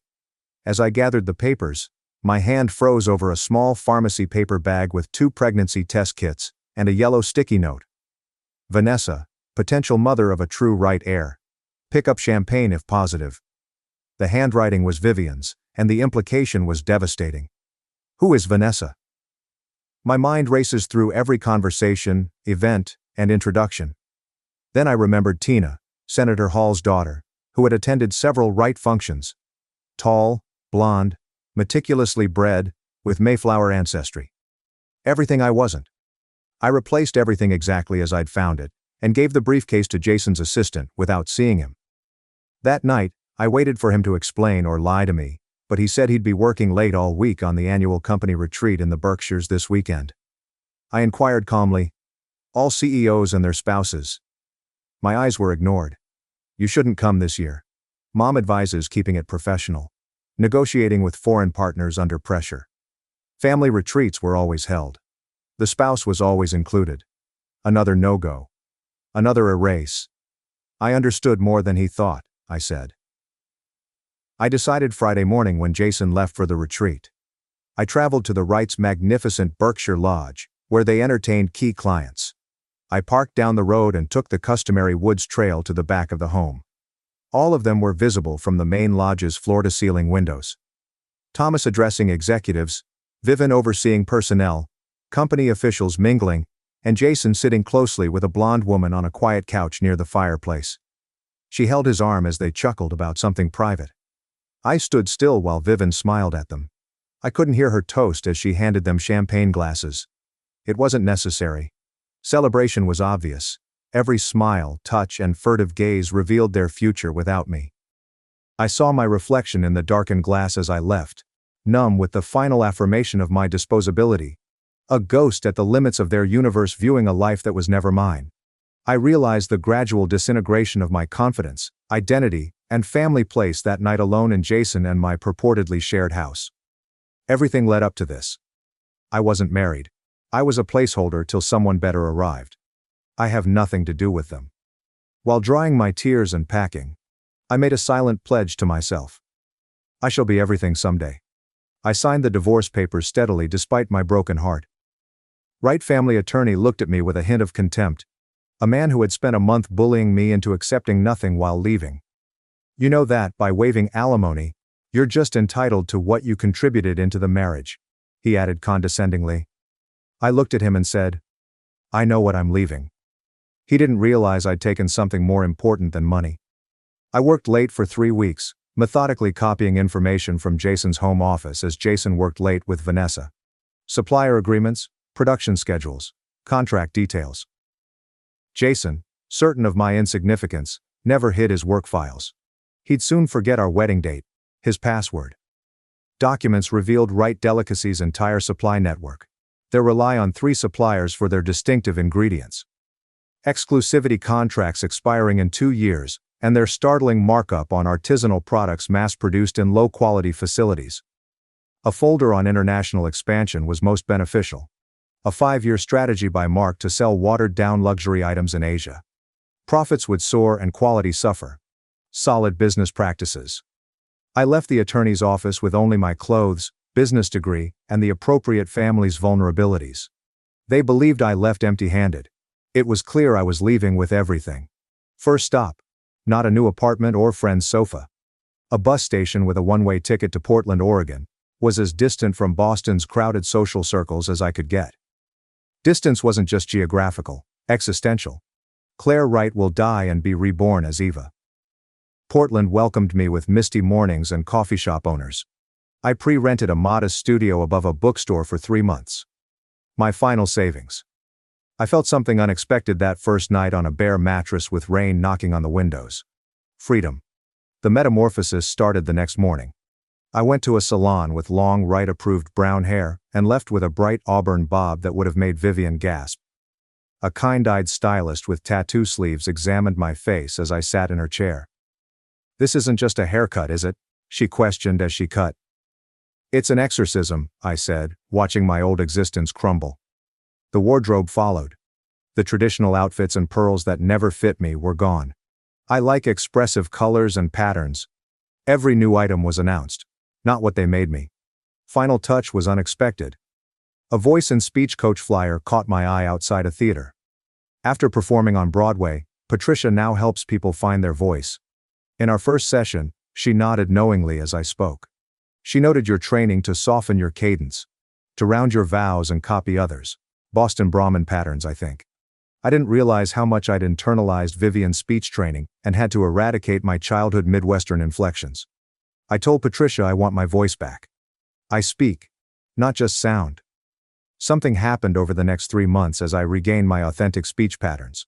Also, I found my voice in business. The plan developed. Everything changed with the letter. Grandmother Rose died peacefully in her sleep. When I was young, we were close, but the proper years separated us. Yet another relationship lost to my marriage. Along with my mourning came an unexpected legacy from her death. $30,000 and a box of belongings. Money saved the day. But the box was priceless. She possessed 1960s journals from her time as a recipe developer for Heartland Harvest, a tiny specialty foods firm. Her preservation recipes use unusual fruit and herb combinations. Strangely familiar recipes. One September 1967 entry struck my eye.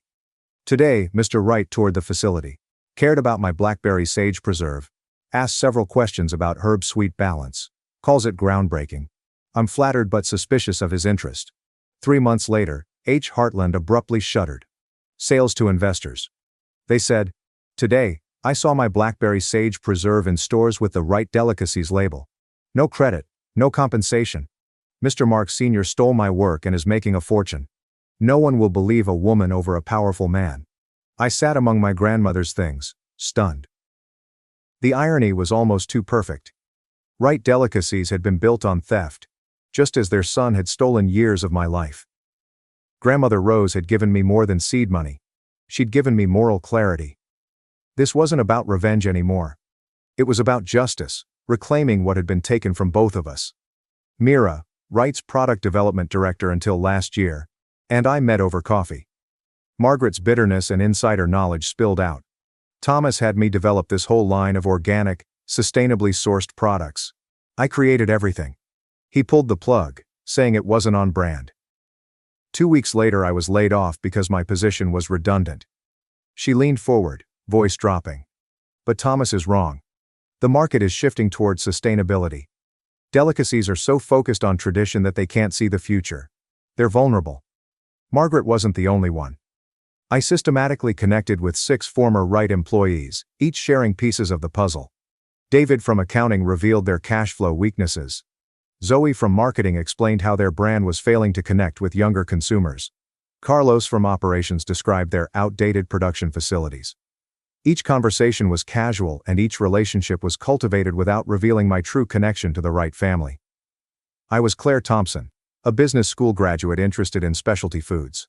My Wright past was buried under my new appearance, voice, and state, invisible but informing every move. At a sustainable business conference, I met Ben, a food industry angel investor with a passion for ethical business practices. Unlike Jason, Liam listened to me, his eyes lighting up as I explained my vision for a different kind of food company. Traditional food corporations exploit workers, consumers, and the environment, I said, thinking of my grandmother. Liam studied my business plan with growing excitement. This isn't just idealistic, it's strategically brilliant. You've identified real market gaps. I didn't tell him that Wright Delicacies had created or ignored those gaps. Every aspect of my Thompson Roots business plan was designed to succeed at their expense. Where Wright Delicacies was hierarchical, we will collaborate. Where they exploit suppliers, we will partner with them. Where they cut corners on quality to increase profits, we will prioritize integrity. After our third meeting, Liam offered to be your silent partner. You have the vision and drive. I have the capital and connections. 1 month later, Thompson Roots includes 1 employee, me, working out of a small commercial kitchen with my grandmother's journals open beside me as I recreated her recipes. However, I could already see the empire. It would be built to dismantle the house of Wright, brick by brick. They spent years making me invisible, but little did they know, invisibility had become my superpower. Thompson Roots grew organically, steadily, reaching for the light. Wright Delicacies relies on large-scale suppliers who provide lower-quality ingredients at volume discounts, so I built relationships with small Oregon farms to trace every ingredient in our jars. The farm-to-table model was ethical and strategic. "I don't understand why you're bothering with these tiny operations," Liam said during our quarterly review. "Consolidating suppliers would increase profit margins." Liam's eyes opened as I showed him our projected growth curve intersecting with Wright Delicacies' market share in exactly 3 years. "Every jar we sell is one they don't. Every farm we partner with strengthens local agriculture, the opposite of Wright's industrialized approach." I replied that I preferred to think of it as justice with a business plan. Each decision I made served 2 purposes. When I chose eco-friendly packaging, it wasn't just to appeal to environmentally conscious consumers. Wright Delicacies had invested millions in proprietary plastic containers that were becoming unpopular with younger demographics. I prioritized fair wages and profit sharing for employees because Wright's notoriously high turnover caused quality control issues they struggled to address. I prioritized supply chain transparency by highlighting our farmers' names and stories on each label. Because Wright's hidden sourcing was becoming a liability in an age when consumers demanded authenticity. Our modest success in the Pacific Northwest might have continued if not for a chance encounter at a food industry conference in Seattle. I was presenting a session on sustainable business models when I noticed a woman in the back row watching me with unusual intensity. Her sharp gaze reminded me of someone, but I couldn't place who. She extended her hand shortly after. "Kate. Impressive presentation." The name hit me like a physical blow. I kept my composure, shaking her hand with a smile that concealed my shock. "Claire Thompson, thank you for coming. Your approach to ethical business is refreshing," she said. "I've spent 10 years in corporate marketing watching companies pretend to care about sustainability while doing the bare minimum. I'd love to hear more about Thompson Roots." Catherine revealed she was Vanessa's older sister over coffee, though they hadn't spoken in years. My father groomed Vanessa to be the perfect political accessory, pretty, polished, and without principles. I refused to play that game and studied her, weighing risks and opportunities. "What happened between you two?" Catherine's expression darkened. I exposed my father's last senatorial race's questionable campaign finance practices, and Vanessa was furious. Not because he did anything wrong, but because I threatened the family image, which is all that matters to people like them. She paused, sipping her coffee. "I hear she's engaged to a food industry heir." 2 weeks later, Katette became Thompson Roots marketing director. Her insider knowledge of how families like the Holtz and Wrights operated was invaluable. More importantly, she casually mentions Vanessa's activities with her fiancé Jason kept me informed of my ex-husband's life, without having to explain why. "Vanessa called me unexpectedly yesterday," Catherine casually mentioned one afternoon as we reviewed packaging designs. "Trying to mend fences, says she and Jason are having problems. He's drinking too much. The family business is struggling with new market pressures. I think she's realizing that marrying into money isn't all it seems." With Catherine's help, Thompson Roots launched a documentary series called From Soil to Table that streamed on our website and social media channels. Each episode covers a different aspect of ethical food production, sustainable farming, fair labor practices, and ingredient transparency. We didn't name Wright Delicacies because the contrast between our methods and theirs was implicit in every frame, every interview with happy farmers and workers, and every close-up of natural ingredients being transformed by traditional methods. The series went viral in food-conscious circles, earning features in culinary magazines and sustainability blogs. Each new follower and customer was another thread in the web I was weaving to entangle Wright Delicacies. Since our success requires expansion, I targeted Wright's strongest distribution areas: Boston, New York, Chicago. Each Thompson Roots jar on those shelves competes directly with Wright products. Out East expansion is cutting deeper into operating capital than we projected. Liam warned during our 4th-year review, "Are you sure the Boston market is worth this level of investment?" I showed him the latest sales figures. Boston consumers are switching to our products at twice the rate of other markets. "Trust me. This is exactly where we need to be." What I didn't tell Boston rollout. A blind taste test marketing campaign where consumers compared unlabeled preserves and voted for their favorite. My grandmother's blackberry sage preserve outperformed Wright's by a large margin. My most satisfying strategy was also quite personal. I started our executive feedback program under the guise of market research when Thompson Roots expanded to the East Coast. We sent carefully curated gift baskets to influential food industry business leaders, including the Wright family, and received glowing feedback. Mark commented, "High quality and flavorful." Vivian commented, "Exquisite packaging and complex flavor characteristics." This would be appropriate for even the most discerning diners. Jason's comments were the most pleasing, superior to anything on the market. Right Delicacies should consider this a serious competitor. I kept those feedback forms in a special folder and read them on hard days when doubts crept in. They hadn't recognized my company name, and they wouldn't recognize me when we met again. Thompson Roots was still small compared to Right Ones, but I had something they didn't. Intimate knowledge of their weaknesses, blind spots, and vulnerabilities, and nothing to lose.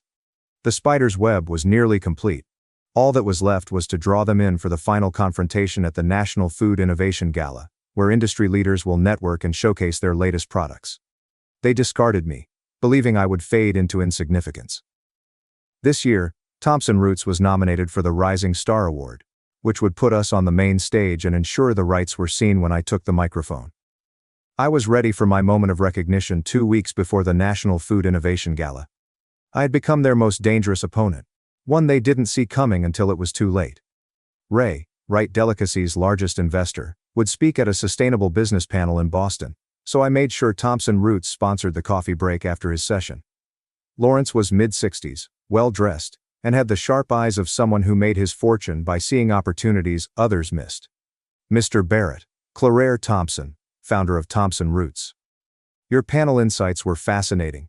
His handshake was firm, his smile practiced. Thompson Roots, the preserves company from Oregon, correct?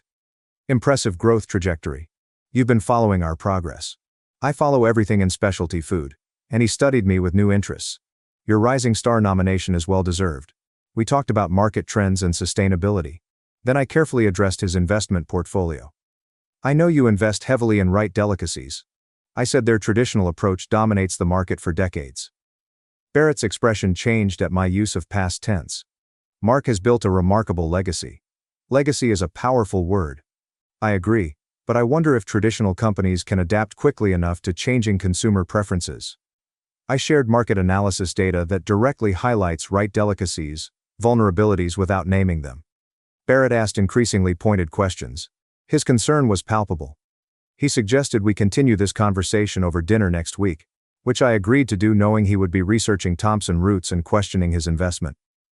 Catherine burst into my office the next day, flushed with excitement. You won't believe what my sister just told me. She's filing for divorce. Vanessa is leaving Jason because he's impossible to live with. Right Delicacies is in financial trouble.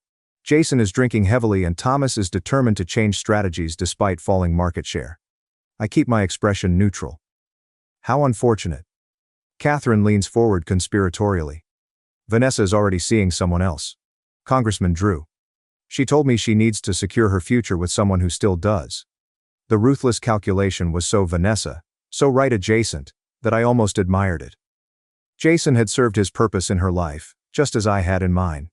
The symmetry was poetic. You know what this means for our plan, right? Jason will be vulnerable, distracted. Perfect timing. I agreed. Our plan to acquire the Right Delicacies had just become much easier. The gala night arrived with perfect dramatic timing. A light snow fell over Boston as my car pulled up to the historic hotel venue. I stepped out wearing a blackberry-colored gown and my grandmother's locket with a small photo of her, my silent partner in this 7-year journey. The ballroom sparkled with crystal and ambition as industry leaders worked over champagne and screens displayed the nominated companies. Thompson Roots' promotional video played alongside those of much larger corporations, including Right Delicacies. I saw them across the room. Thomas, older but still imposing. Vivian, elegant in midnight blue, surveying the crowd like a general. And Jason, handsome as ever, but with new lines around his eyes. Vanessa was absent. I moved carefully to avoid their gaze. Ray nodded meaningfully. Our dinner conversation had clearly had the desired effect. Phase 1 was complete. The Rising Star Award was announced midway through the evening. When they called Thompson Roots, applause erupted. Thompson Roots was founded on the simple idea that food should nourish not only our bodies but also our communities and planet. As I spoke about our journey, Ray approached Mark and whispered something in his ear. After the ceremony, I strategically moved until I met Jason. 7 years had changed us both, but while time had darkened his features, it had given me confidence. Congratulations on your award, he said, his smile gone.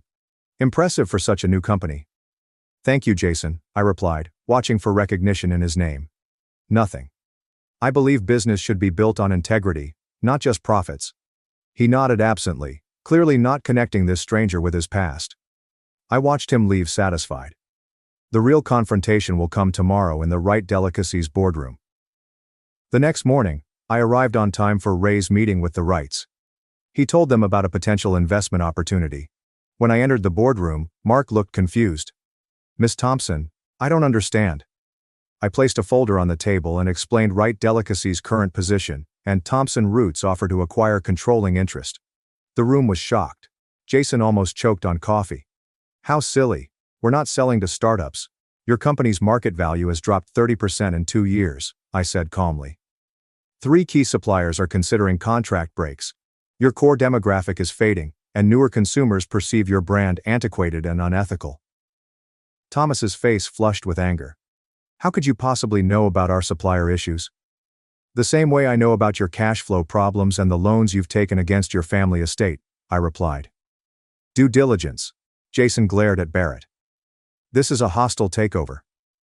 "This is business," Barrett replied.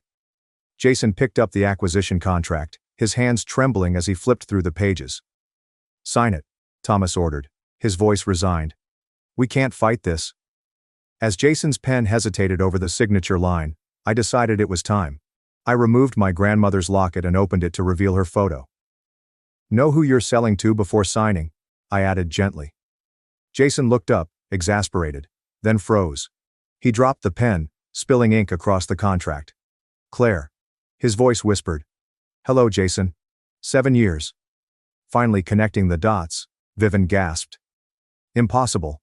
I think your term was unworthy," I answered, my gaze unwavering. "Funny how things change." Jason signed the contract speechless. I moved another document forward as he returned it. A journal post by my grandmother concerning the stolen blackberry sage preserve recipe. I explained that Thompson Root's success went beyond business strategy. Reclaiming what was stolen, especially my Nora's recipes that made Right Delicacy famous. Thomas's face became pale as he read the recipe. He grasped his chest, laboring to breathe. Slander. A documented fact. I corrected as Vivian ran to her husband. "Maybe call a doctor." As paramedics stabilized Thomas for a slight heart attack, I finalized acquisition paperwork. Thompson Roots owned Wright Specialties by midday. My last deed was probably the most personal. On that evening, I drove to the Wright estate, my company's property but where they might stay temporarily. I left a jar of blackberry sage preserve and handwritten delicacies wrapping with a Thompson Roots label on the doorstep. The handwritten note was reclaimed, not stolen, like my worth. 7 years earlier, I left with my name and honor. I returned to take everything else. Not for vengeance, but for justice for myself, my grandma, and everyone denied rights. In the game they started, I did what they never expected. Checkmate. Smash that like button now if this delicious vengeance narrative had you on edge. Thanks for watching and diving into this wild family drama with me. If you love Reddit family drama, don't forget to subscribe and turn on notifications so you never miss the next one. My infertile sister raged when I got pregnant, claiming I stole a chance from others. My mother took her side and kicked me out. I, a 30 female, never thought my family would fight over assisting underprivileged youngsters. Everything started 7 years ago, however I must share last week's events. Following college, I became an at-risk youth mentor at a local community center at 22. I teamed with Mary, a 10-year-old kid whose mother, Amanda, 35 female, was working and dealing with personal issues. Mary was smart but behind in school due to family instability. We had tutoring and activities twice weekly. Amanda called me late one night after 6 months of coaching. She sounded exhausted and desperate. After her landlord evicted them, she couldn't find cheap housing. Amanda asked me to keep Mary for a few weeks while she recovered. Due to space in my 2-bedroom apartment, I accepted. 2 weeks became 2 months, then 3. Amanda visited occasionally but struggled to find work and housing. To authorize and help Mary, the mentoring program coordinator encouraged me to become a foster parent. Mary moved in 6 months after I finished home studies and fostered her. Amanda seeks stability. Right now, we get along. Almost daily, Mary was visited and called. Never tried to replace Amanda. I told Mary her mother wanted her home. Amanda and I had a long conversation 5 years ago when Mary was 12 and I was 24. She had a steady income, but her home was unstable, and she worried about removing Mary from the school where she had finally found success. We decided I should defend Mary's legal rights. Amanda battled this decision. Through tears, I watched her sign the paperwork, because she thought her daughter would benefit. A new normal emerged. Mary debated, gained friends, and did well in school.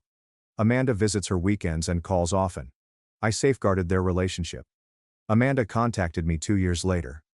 She struggled to care for her kid Ethan while working full-time. She wanted me to foster him so the siblings could be together. After considering it, I took 2-year-old Ethan home. Using accountant savings, I moved us to a 3-bedroom property with a yard. Work introduced me to 31 male Kevin last year. After months, he got a job in another state, and we split up. We broke up without my knowing I was pregnant. I'm 25 weeks pregnant with my first. My older sister Emily, 35 female, has been trying to conceive with her husband for 9 years without success. After several fertility treatments, each failure is awful. Emily always envisioned parenthood. She dreamed of it since infancy. She helped Mary move in with me by bringing clothes and toys and taking her on weekend outings. She welcomed Ethan into our family, but her visits decreased. She cited her job schedule, but I think the kids showed her what she needed. I told my family 3 weeks ago I was pregnant. My parents loved their new grandson. Emily offered a generic congratulations before switching topics. Emily stopped returning my calls and texts after that call. Last week my mother hosted Sunday supper for us. I went alone because a friend watched Mary and Ethan. The meal was filled with pregnancy queries from my folks. Did I feel good? Did I consider names? Was the nursery ready? Emily stared at me coldly when the baby was mentioned before leaving. After supper, Emily questioned me why I took 2 foster kids when I could have real kids. Table silence. Amanda got therapy. I became a foster parent to stabilize Mary. We decided permanent guardianship was best, and Ethan moved in with me to keep the siblings together. I hardened Emily's face with every word. She said I forced my instant family on her after years of trying. She argued that I had 2 children without trying to be a mother, and now I was carelessly having a biological child. The worst part was when she said it was cruel, that I took 2 foster children who could have gone to parents who deserved them more since they couldn't have children. Her comments physically shook me. My foster kids weren't astonished to be sent to the best couple, but I felt her pain. Their mother asked me to help her house the kids safely. I apologize for her issues, but I wouldn't apologize for taking in poor children. Mom asked me to go after quietly watching this encounter. I took my stuff without saying anything. Mom called the next day. She said my hostility to Emily was unnecessary given her situation. My sister was wounded and suggested I apologize. Emily received a text apologizing for my harsh comments but not the content. I respected her journey and suffering, but I wouldn't take responsibility or let her imply my relationship with Mary and Ethan snatched children from better parents. Emily ignored my text. My mother called again to say I was exacerbating things by doubling down instead of apologizing. I'm in my kitchen watching Mary and Ethan build a block tower, wondering if I did something wrong. Mary is constantly asking when we'll visit Grandma and Grandpa again, and I'm stumped. I've always tried to do what's best for these kids, but I worry if my family would accept our unique parenting style. Was my effort excessive? Should I have cared for Emily more? Is my opinion correct? Update 1. My family's issues have grown 2 weeks after the dinner catastrophe. First, thanks to everyone who replied to my initial post. Your support confirmed my right to defend my children and family. Many of you had relatives who viewed foster care selfishly, which helped me feel less alone. After that text, Emily blocked my number and erased me from all her social media accounts without responding. Though expected, it's startling. My mother was supposed to visit 2 days before my 28th week anatomy scan last week. She canceled via phone. She stated Emily was too upset to hear my name and my mother didn't want to help me at the scan. She recommended that I reschedule after things calmed down. No rescheduling.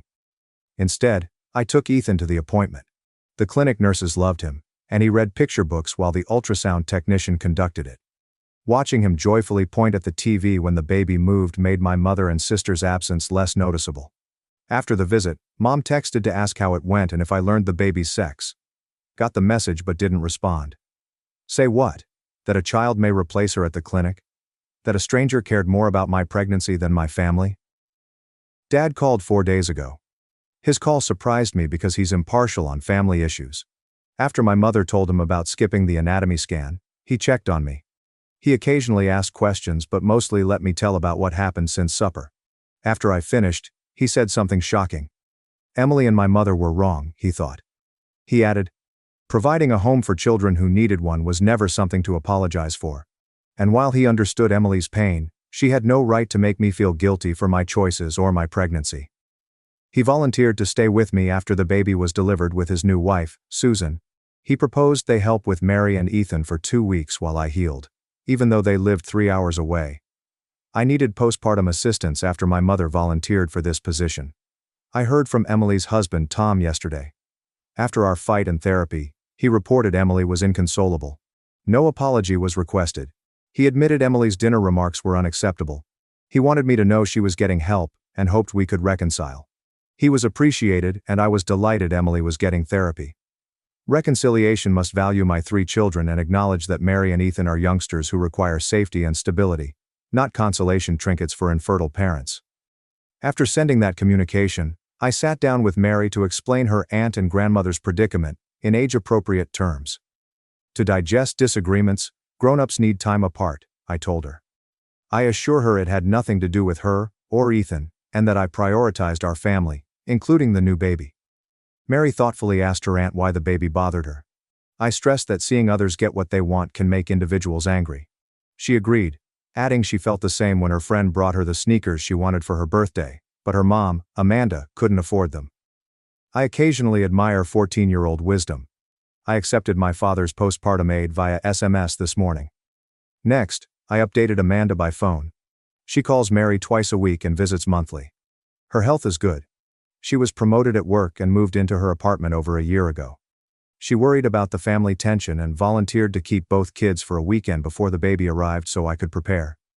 My mother's loyalty to Emily over a milestone and my pregnancy still affects me. I focus on people who've supported me and my kids instead of her. The child is male. All scan tests were normal. Mary is pleased to have another brother. First gift I gave her when she moved in, she gave him a plush elephant. Ethan doesn't comprehend, but he pats my belly and says, "Baby," smiling. I haven't named the baby. Due to my busy schedule, it keeps sliding off. I have 12 weeks to decide, so suggestions are welcome. Thank you again for helping. It means more than you realize. Update 2. 3 months have gone since my last update, and the baby is 3 weeks old. Baby life comes first, but much has happened and I want to update. Birth first. Alex, 7 pounds 2 ounces, was born 2 weeks early. Work was easy, but tiresome. 14-hour runtime. My father and Susan arrived almost presciently the day before I gave birth. While I was in the hospital, they brought Mary and Ethan to visit Alex and me. Mary's reaction to her new sibling was beautiful. Her thorough treatment of him showed her wonder and pride. Ethan liked the hospital bed controls better than the baby, but he named Alex Tiny and caressed his head. Amanda took handmade baby blankets to the hospital. She sat with me when Mary showed her the baby and later said she was proud of Mary's youth. This time together via our unique family bonds is precious. My sister and mother's health. My mother asked which hospital after hearing I was in labor. After Alex was born, I replied with his birth stats and a photo. When could she visit? I told her I wasn't ready for guests beyond immediate support after talking to my father. I received many texts about my harshness and separating her from her grandson. She stated I was punishing her for supporting Emily and that a baby should unite the family. I needed time to recover without stress, so my father told her to depart. Alex received a large present a week after hospitalization. A costly bassinet and baby clothing were inside. Tom and Emily signed the card. Only names, no messages. So I called Tom to thank them for the gifts. He was astonished by my message and said Emily suggested the bassinet. He hesitated before saying she wasn't ready to talk. I said I appreciated the offer and the door was open for her to discuss. Mom unexpectedly visited my house 2 days later. Ethan was at playgroup, Mary was at school, and my father and Susan went grocery shopping while I was alone with a newborn. She kept ringing the doorbell, waking Alex, who had fallen asleep after eating. She pushed by me into the house and went to the living room bassinet when I opened the door. She grabbed Alex before I could stop her, raving about meeting her grandson. I felt violated by her intervention and didn't want to upset the baby. I told her to sit down and that while I was glad she wanted to meet Alex, entering unannounced was wrong. I asked her to follow my boundaries if she wanted to join us. Should I not have hidden the infant from the family, she wouldn't need such measures. Mother's mood changed once Father and Susan returned. Her planned visit included giving me the baby. After witnessing my face, my father advised my mother to leave. After crying, she called to say I was turning everyone against her. Emily sent me a long email the next day. Her therapist advised her to write, but not communicate her feelings. She sent it anyway.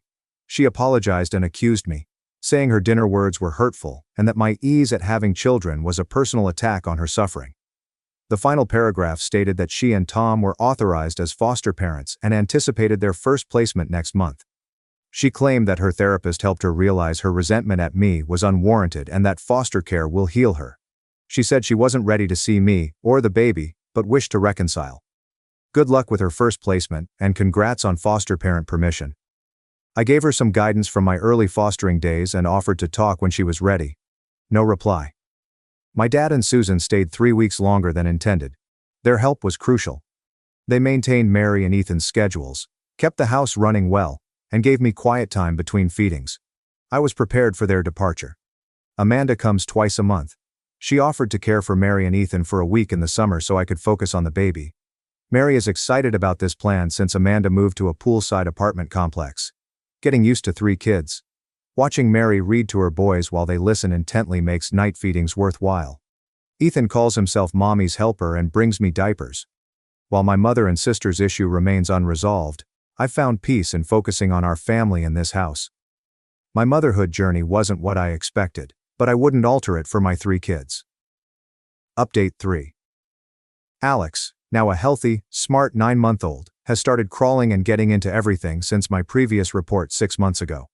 Though busy, my 3 kids and I have family routines.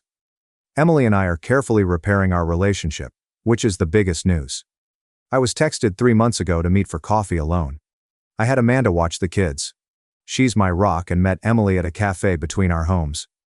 Weather and haircut conversation dominated the first 10 minutes, making them awkward. She then showed me her phone photo of Marcus, her first foster child. Discussing Marcus affected Emily's face. She described his dinosaur fascination, reading difficulties and nightly monster check under the bed. She detailed his nightmares, initial mistrust, social worker and biological family meetings, and other issues. Something she said showed her progress. Missed it. Fostering was supposed to fill my void. It's not about me. Marcus assists his mother till she can. I nodded, grateful for her way of understanding. She said Marcus's mother was sober and working to reconcile in a year.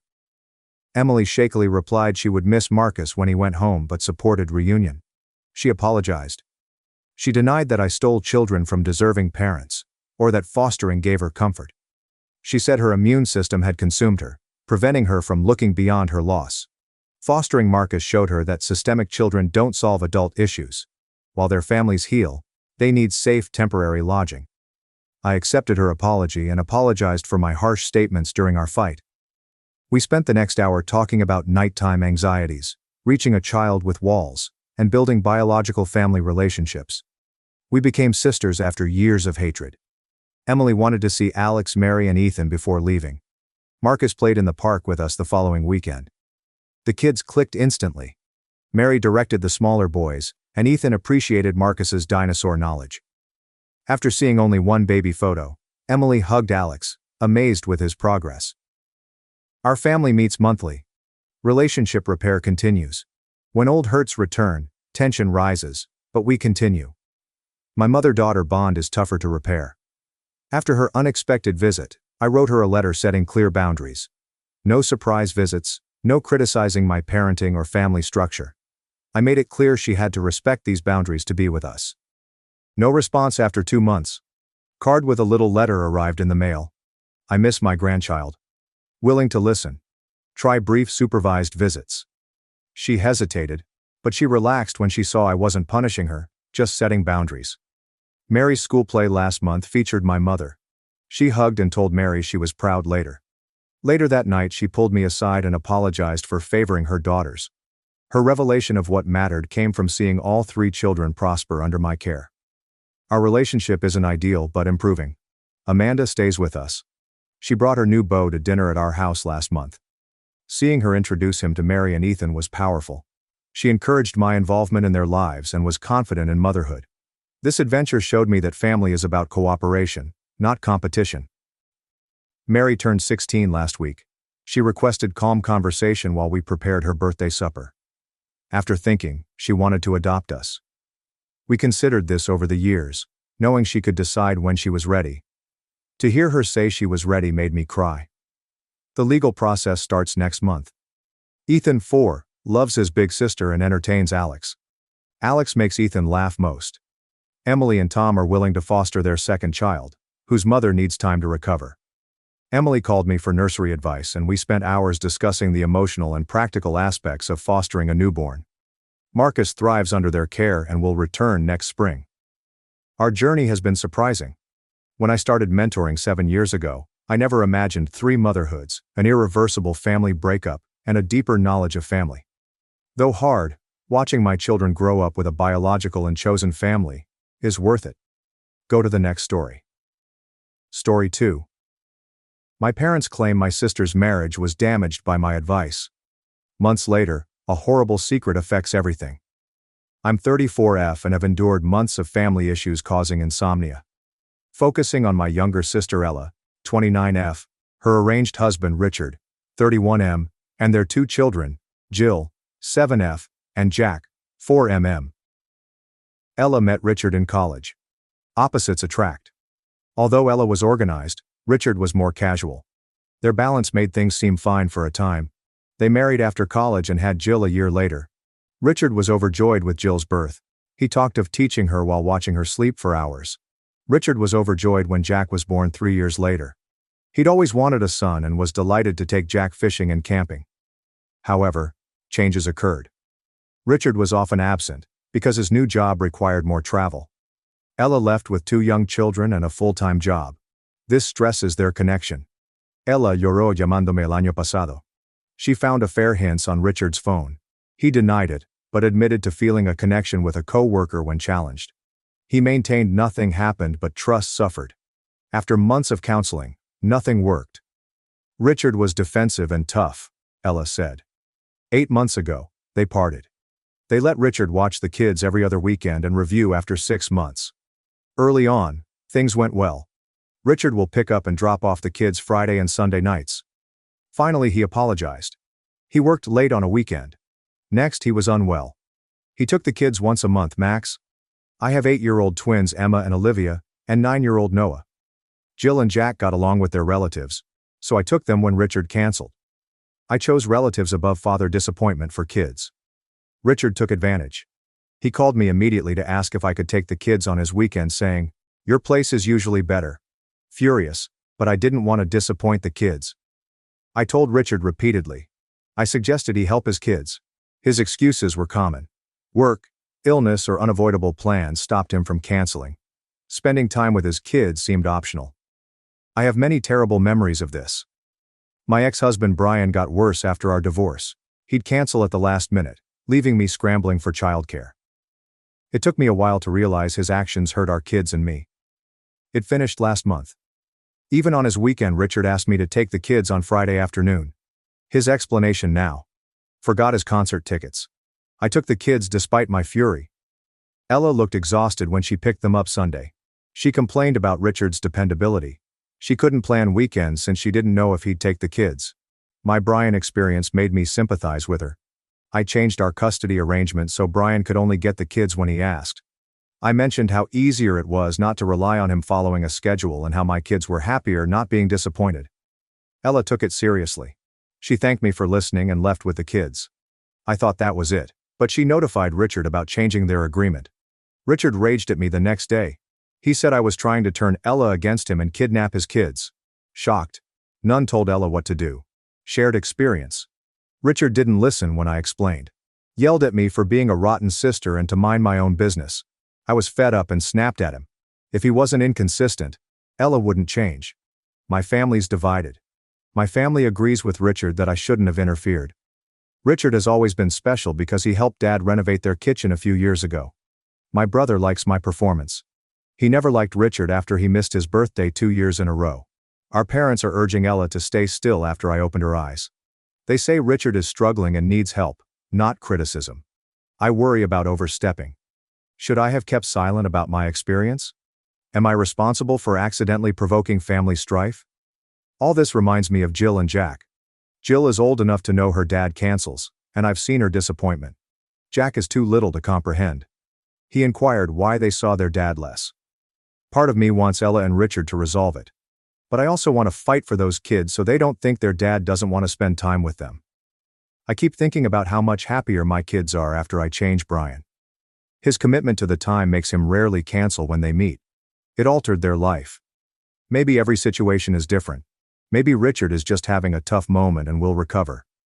I may project my issues upon Ella. No idea what to do. Should I apologize to Richard and my parents? Should I continue? Should I totally avoid it? I always worry that someone may dislike me. A month has gone since my last post, and much has happened. I appreciate everyone's advice and assistance. So I was right to inform Ella about my experience. Post-fight tensions were high in our family. Ella was pressured by our parents to go since Richard needed time to adjust to single dadhood. Ella separated. She didn't want to offend Richard, but she was fed up with his inconsistency. I avoided it whenever possible. I invited Jill and Jack to play with my kids, but Ella, not Richard.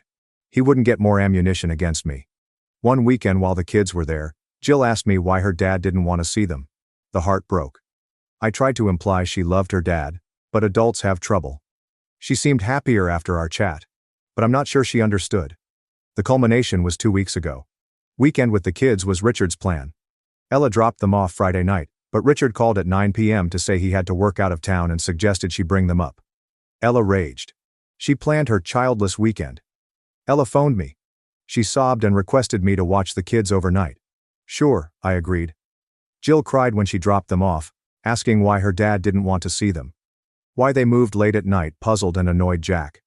Ella came early the next day. She was ready to confront Richard and modify their deal. As requested, I watched the kids while she talked to him. Ella was out, so I distracted the kids. They were afraid while we baked cookies, played board games, and built a pillow fort in the living room.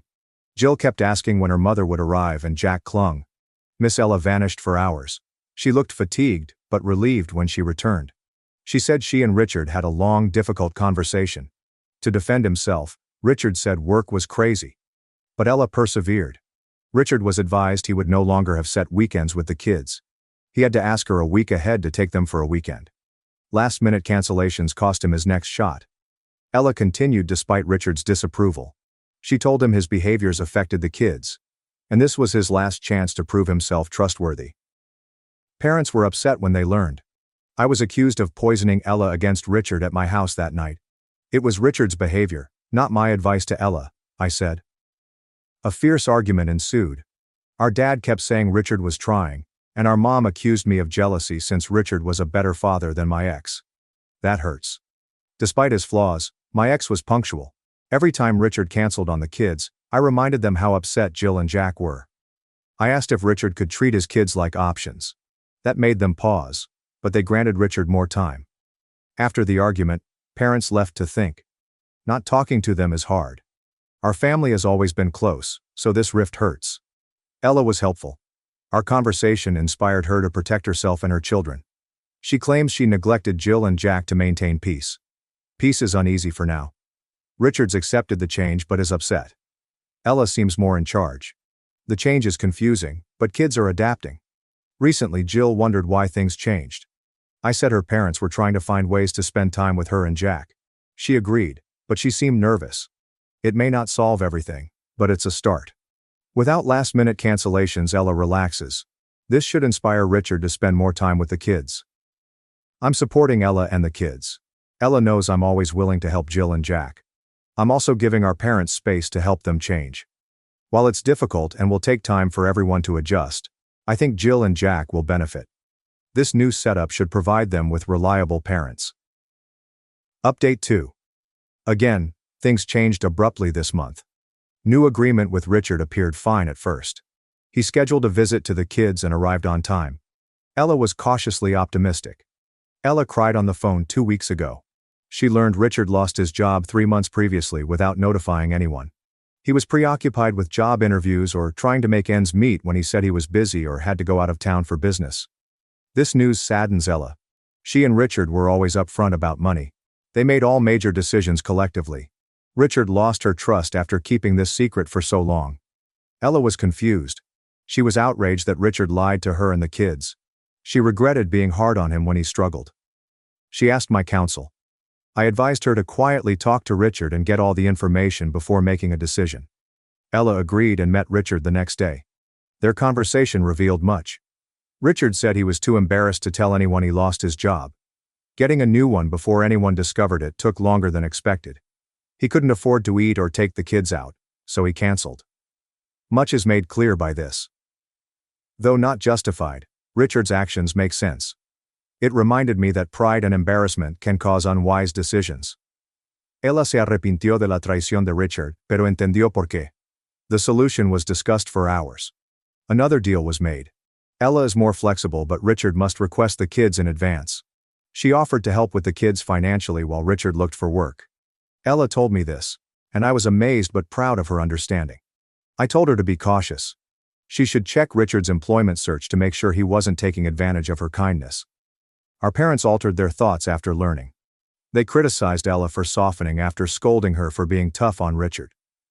Ella shouldn't trust Richard's excuses, they warned. Another family conflict. Instead of making Ella stricter with Richard, our parents say I manipulated her again. Ella was an autonomous adult, I said. Parents indicated they were done after the fight. No further advice or help till we revealed our feelings. This entire episode has shown me how quickly we judge others without understanding the complete story. I think Richard should have been honest from the start, but I can appreciate how painful it was to lose his career. Ella and Richard are adjusting to their new agreement. More time with Dad makes the kids happier. Richard seems more interested with them, probably because he's less worried about them uncovering his secret. Supporting Ella as best I can. I've offered to help with the kids when needed, and am monitoring the situation to avoid Richard from taking advantage. My guess is that Ella and Richard's honesty and cooperation will help everyone, especially the youngsters. Update 3. Over 2 months since my last update, I'm still processing. The outcome was surprising. Richard worried and called Ella 3 weeks ago. He had a great job interview, but it was the weekend he was supposed to have the kids. He advised Ella to switch weekends. Ella offered to help Richard find work.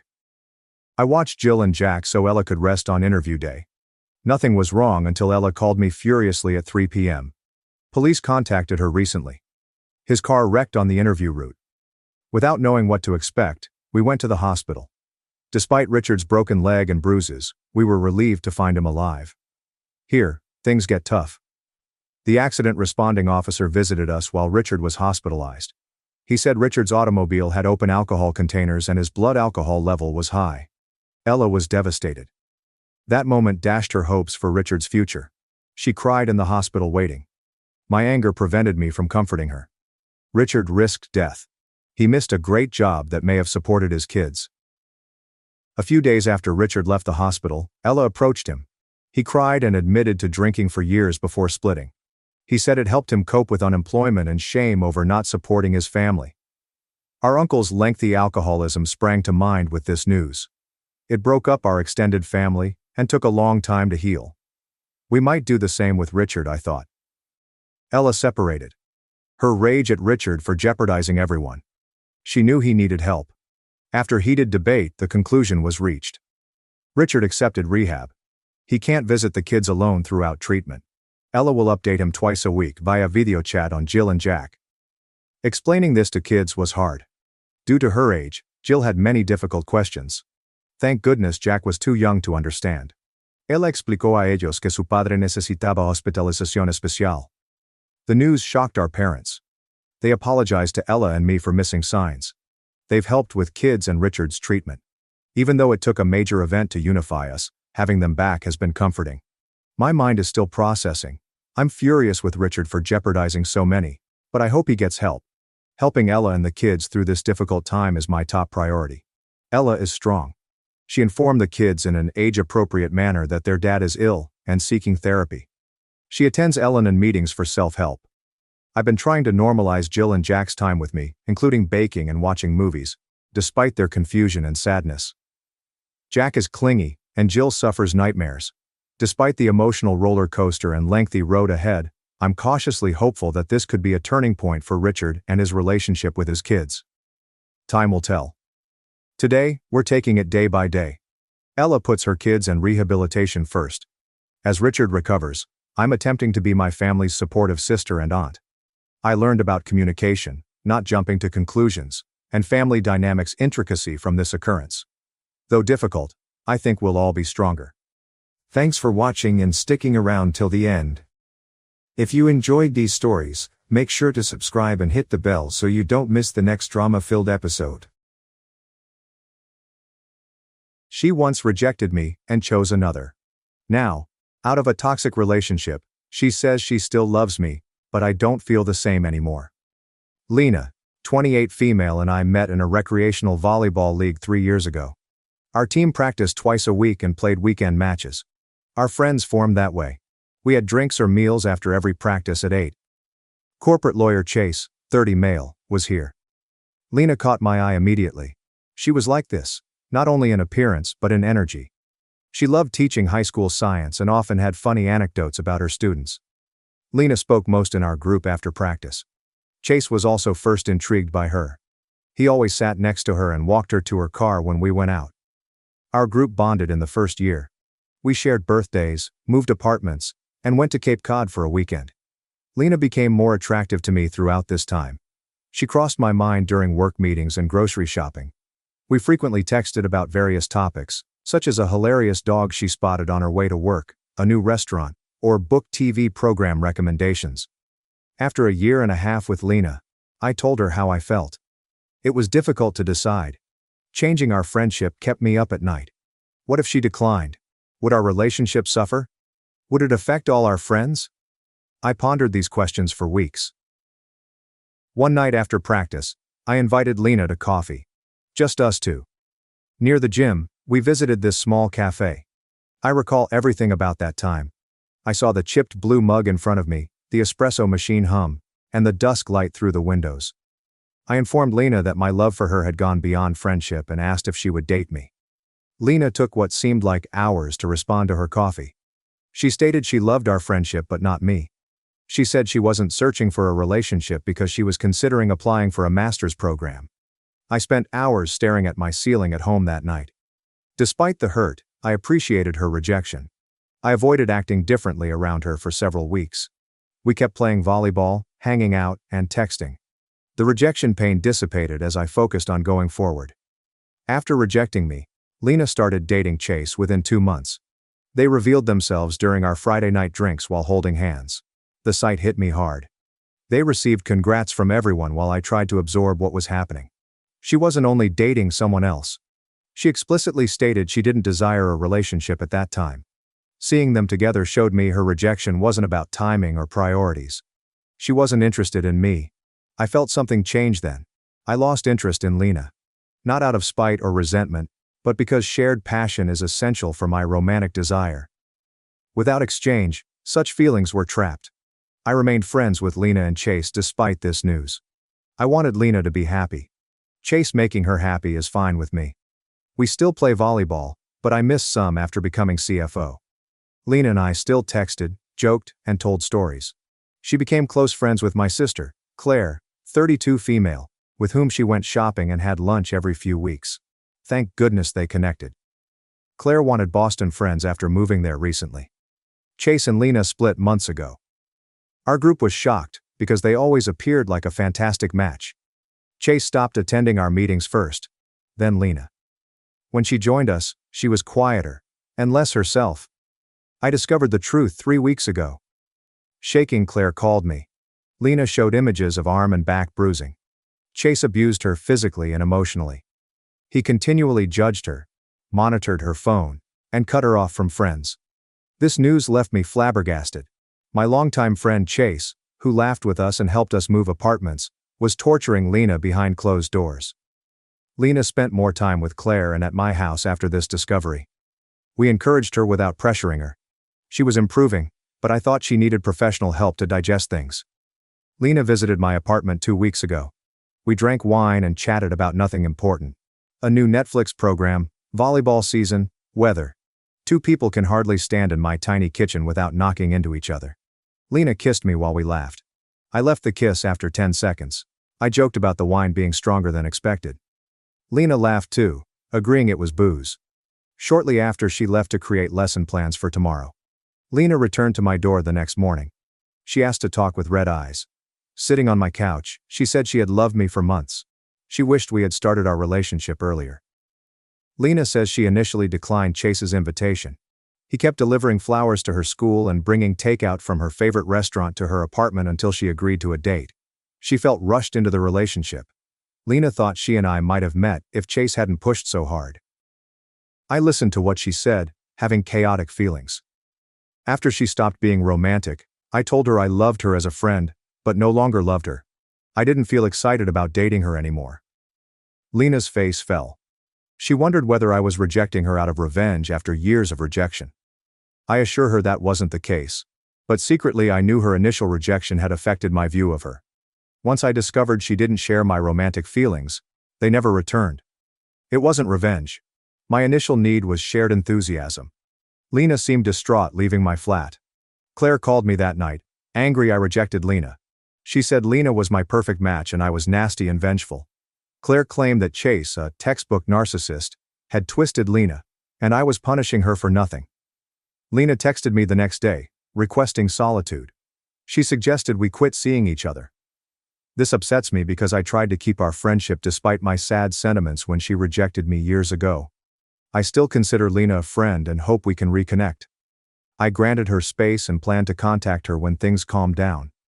Claire needed to be told about limits and asked to leave first. 2 weeks have passed since I posted, and things have taken some unexpected turns. Claire joined me for lunch the day after my post. She silently read the Reddit thread on my phone while I picked up my omelet. Her phone was put down and she apologized after reading. Claire agreed that she shouldn't meddle and pledged to back my decision. She even agreed with many commenters that Lena and I should be apart for now. My chat with Claire went better than expected, and I was relieved to resolve at least one stress. After much counsel and my own instincts, I chose to stay away from Lena. We had time to process because I didn't text or phone her. A week after meeting Claire, I attended a friend's Cambridge housewarming celebration. The apartment was full of people, music was loud, and everyone seemed happy. After a hard week at work, I went home around midnight, exhausted. When I got to my building, the front desk clerk said Lena was waiting. Unsure what was so essential that she needed to see me at midnight, I allowed her up. Lena was looking better after months. She smiled broadly and had sparkling eyes when she saw me. She hugged me like she missed me and wanted to hang out. Lena said she saw my party Instagram story and asked our common buddy where I was. When she heard I left early, she came over. I had a few drinks while talking to Lena after drinking at the party. We reminisced about our week apart in a relaxed manner.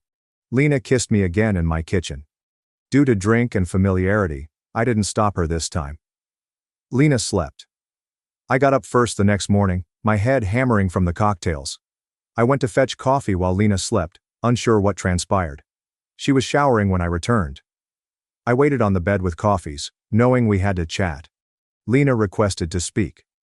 She admitted I could believe she was using me as a rebound or backup following Chase, but she assured her feelings were genuine. She wanted to show me we could work together and be a couple. I told Lena I was confused. Though the night before had been pleasant, I still didn't feel the same way about her as she did about me. I said my feelings for her were not romantic. Lena sobbed and asked if she could alter my mind. I advised us to take a break to calm down. Perhaps we could revisit the conversation with clearer heads and repair our friendship. But seeing each other now will hurt more. Lena cried more but agreed. After breakfast and easy discussion, she departed my apartment a few hours later. I paced my apartment after she departed, shaken by all that happened. Despite our physical intimacy, my feelings remained the same. Although it was harder than expected, I knew a clean break was right. Later, I realized sleeping with Lena was wrong. Alcohol clouded my judgment, sending confusing signals when she needed clarity. Coffee I brought back wasn't a boyfriend gift. Coffee preceded an uncomfortable conversation. I think Lena needs time to recover from Chase. Abuse produces profound wounds that take time to heal. Therefore, she may not be ready for another relationship. My romantic sentiments for Lena are 95% gone. The night we spent together caused some doubt, but it was due to our physical connection, not my mood. I will maintain our clean break for now. It feels like our cleanest, nicest path forward. Update 2. A month has passed since my last post, and Lena's position has worsened unexpectedly. After Lena departed my flat after our night, I banned contact. 2 days later, she texted to discuss. I said I didn't like it, and that we needed time apart for now. After that, Lena texted several times. First saying she understood, then saying we'd be great together, and eventually saying I was wrong to push her away. These texts stopped coming after I didn't react. I reluctantly admit that our friendship was probably over. That knowledge made me sad, but I thought we had to move on and find pleasure elsewhere. For a year, I've worked with Sophie, 29F, a legal consultant, on a significant acquisition deal. Sophie's intelligence, passion, and wit make even the most tiresome contract reviews tolerable. During our months of working together, I had strong feelings for her, but never acted on them due to our professional connection. I asked Sophie out for coffee months ago, but she graciously rejected it, saying it wouldn't be acceptable while we were working on the sale. I fully respected her boundaries and agreed. We completed our acquisition 2 weeks ago. I invited Sophie to dinner to celebrate after the firm received the announcement email. She smiled and agreed immediately, as if she'd been waiting for this. First date went great. Conversations naturally moved from business to personal interests and objectives. Sophie said she informed her friends about me months ago, which astonished me because I did the same. The challenge of working together while being attracted made us chuckle. Sophie returned to my apartment after the date. Lena lacked our natural mutual connection. Sophie contacted me 2 days later. Our coffee appointment was requested quickly. Sophie was anxious and pushed her phone across the cafe table as I arrived. Lena's LinkedIn message appeared. Lena found out about Sophie and me. She informed Sophie of our relationship in her first communication. Lena said her and I were going through a rough patch. After Sophie didn't react, Lena sent another message accusing me of manipulating women, serial dating, and hurting women who fell for me. Sophie was naturally alarmed by these messages. She liked me but didn't want to get engaged in romantic drama. She suggested we quit seeing each other before things escalated. I told Lena the whole story to avoid losing Sophie to false allegations. Sophie saw my original Reddit post about the event. After reading everything, Sophie consented to visit me, but I could see the episode had shaken her trust in our promising relationship. Lena's attempt to ruin my connection with Sophie upset me. I pondered addressing Lena and saying hurtful things. I've never retaliated, even when provoked. However, Sophie and I blocked Lena on all social media and communication methods. I called Claire to tell her, and Lena's behavior startled her too. Claire said she wasn't in touch with Lena anymore, which I trusted. I chose not to notify our mutual friends about Lena's situation. Some friends may only hear Lena's account, but I'm keeping my personal life secret. Only LinkedIn remains for professional reasons after I canceled most social media accounts. Many reviewers on my prior postings told me Lena might be manipulative or unstable, but I ignored them. I now see what they saw that I missed due to our friendship. If Lena contacts me again, I'll set boundaries. I wonder if Lena's friendship with Chase affects her more than we thought. Her destructive behavior may have been taught by an abusive relationship. Despite my anger at her behavior, I remember Lena as compassionate, witty, and passionate about teaching, and I see how much she's changed. Update 3. I wanted to inform you on how things went after 3 months. After Lena tried to interfere with my relationship with Sophie, she didn't contact us for a month. Her presence at places she knew I may have increased. She visited my gym, the coffee shop near my office during lunch, then a restaurant where I was having dinner with coworkers. I avoid interaction and depart swiftly every time. I resolved to take direct action after 5 coincidental meetings. A lawyer urged me to write Lena an official no-contact letter. The letter indicated that I did not want to engage with her, and that any attempts to contact me or visit me would be harassment. Lena emailed me and Sophie a lengthy email 2 days after the letter arrived. She apologized and said she had started therapy to cope with her connection with Chase. She wrote that she admits her actions were wrong and will respect our boundaries. I ignored the email per my lawyer's advice. We agreed to keep Lena out of touch after discussing it with Sophie. Despite the earnest apology, the relationship was too damaged to renew. Claire briefly contacted Lena after the apology email. Claire reports that Lena regrets her behavior and is addressing major concerns related to her relationship with Chase. Claire and Lena met for coffee once, but Claire felt it would be disloyal to me and complex given the past. The drama eventually disbanded our volleyball team. Some friends stayed with me, others with Lena, and some left, uneasy. Some days I miss those friendships, but I know why. Sophie and I have been dating for 4 months. My relationship with Lena was complicated, but this one went smoothly. We have agreed to move in together when my lease ends next month. Working together goes nicely. We're professional at work, but enjoy our personal lives. I learned via mutual contacts that Chase moved to Chicago for work. No one in our former buddy circle talks to him, and Lena filed a police report about the abuse, but didn't press charges. Time has allowed me to process everything. My experience with Lena showed me the importance of setting boundaries and ending friendships. I'm no longer angry at Lena, but I don't want to see her. Through this, Claire and I have become closer as friends. Now a trusted confidant, her friendship with Sophie is growing. We have weekly dinners and feel like we're establishing a healthy social group. I learned from this that sometimes the hardest actions, like cutting ties with a loved one, are vital for your well-being. Moving forward requires letting go, even if it hurts. I appreciate building a life with respectful limits and open communication. Thank you to everyone who advised and supported me during this difficult time. Your advice helped me manage difficult emotions and make better choices. I'll stop posting updates now that this chapter is over. Move on to the next story. Story 2. My jobless cousin bullied my sister after my parents let him stay. My parents chose him over us when I defended her. I'm a 25 female and live with my parents while finishing my social work master's. Our family has always been close despite sibling rivalries and disagreements. I'm the middle child between my older brother Jake, 28 male, and younger sister Mia, 21 female. Our parents raised us to always look out for each other. Our parents, David, 55 male, and Linda, 53 female, have always supported our goals. They encouraged us to study, even if it meant staying home to save money. Due to this, I don't pay rent but contribute to utilities and groceries. Our arrangement has worked wonderfully for years. Jake returned home last year after quitting his marketing job. When his firm restructured, he was living in the city and climbing the corporate ladder. He lost his job and struggled to pay rent in his luxury apartment. Jake returned home to regroup and find his footing, so our parents welcomed him. Mia, the youngest, attends community college at home. She's always been our most sensitive and artistic. Mia is pursuing her photography passion, while Jake and I choose more traditional careers. Our parents are supportive but worried about her field's financial security. Our cousin Alex, 23 million, came to be with us 2 months ago, changing our life.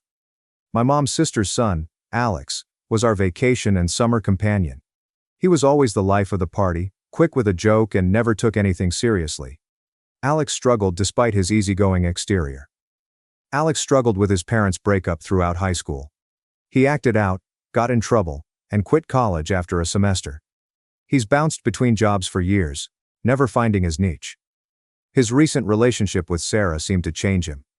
Alex seemed to be settling down and planning his future for the first time in years. We were surprised when Alex arrived 2 months earlier, looking lost and defeated. He said Sarah broke up with him and kicked him out of their flat. He was too embarrassed to return to his mother's house and had nowhere else to go.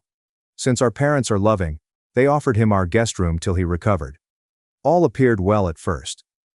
Alex was appreciative for the support and tried to help around the house. He did the dishes, mowed the lawn, and helped Jake with job applications without being asked. We hoped this would wake Alex up and change his life. After a month with Alex, I noticed a difference in household dynamics.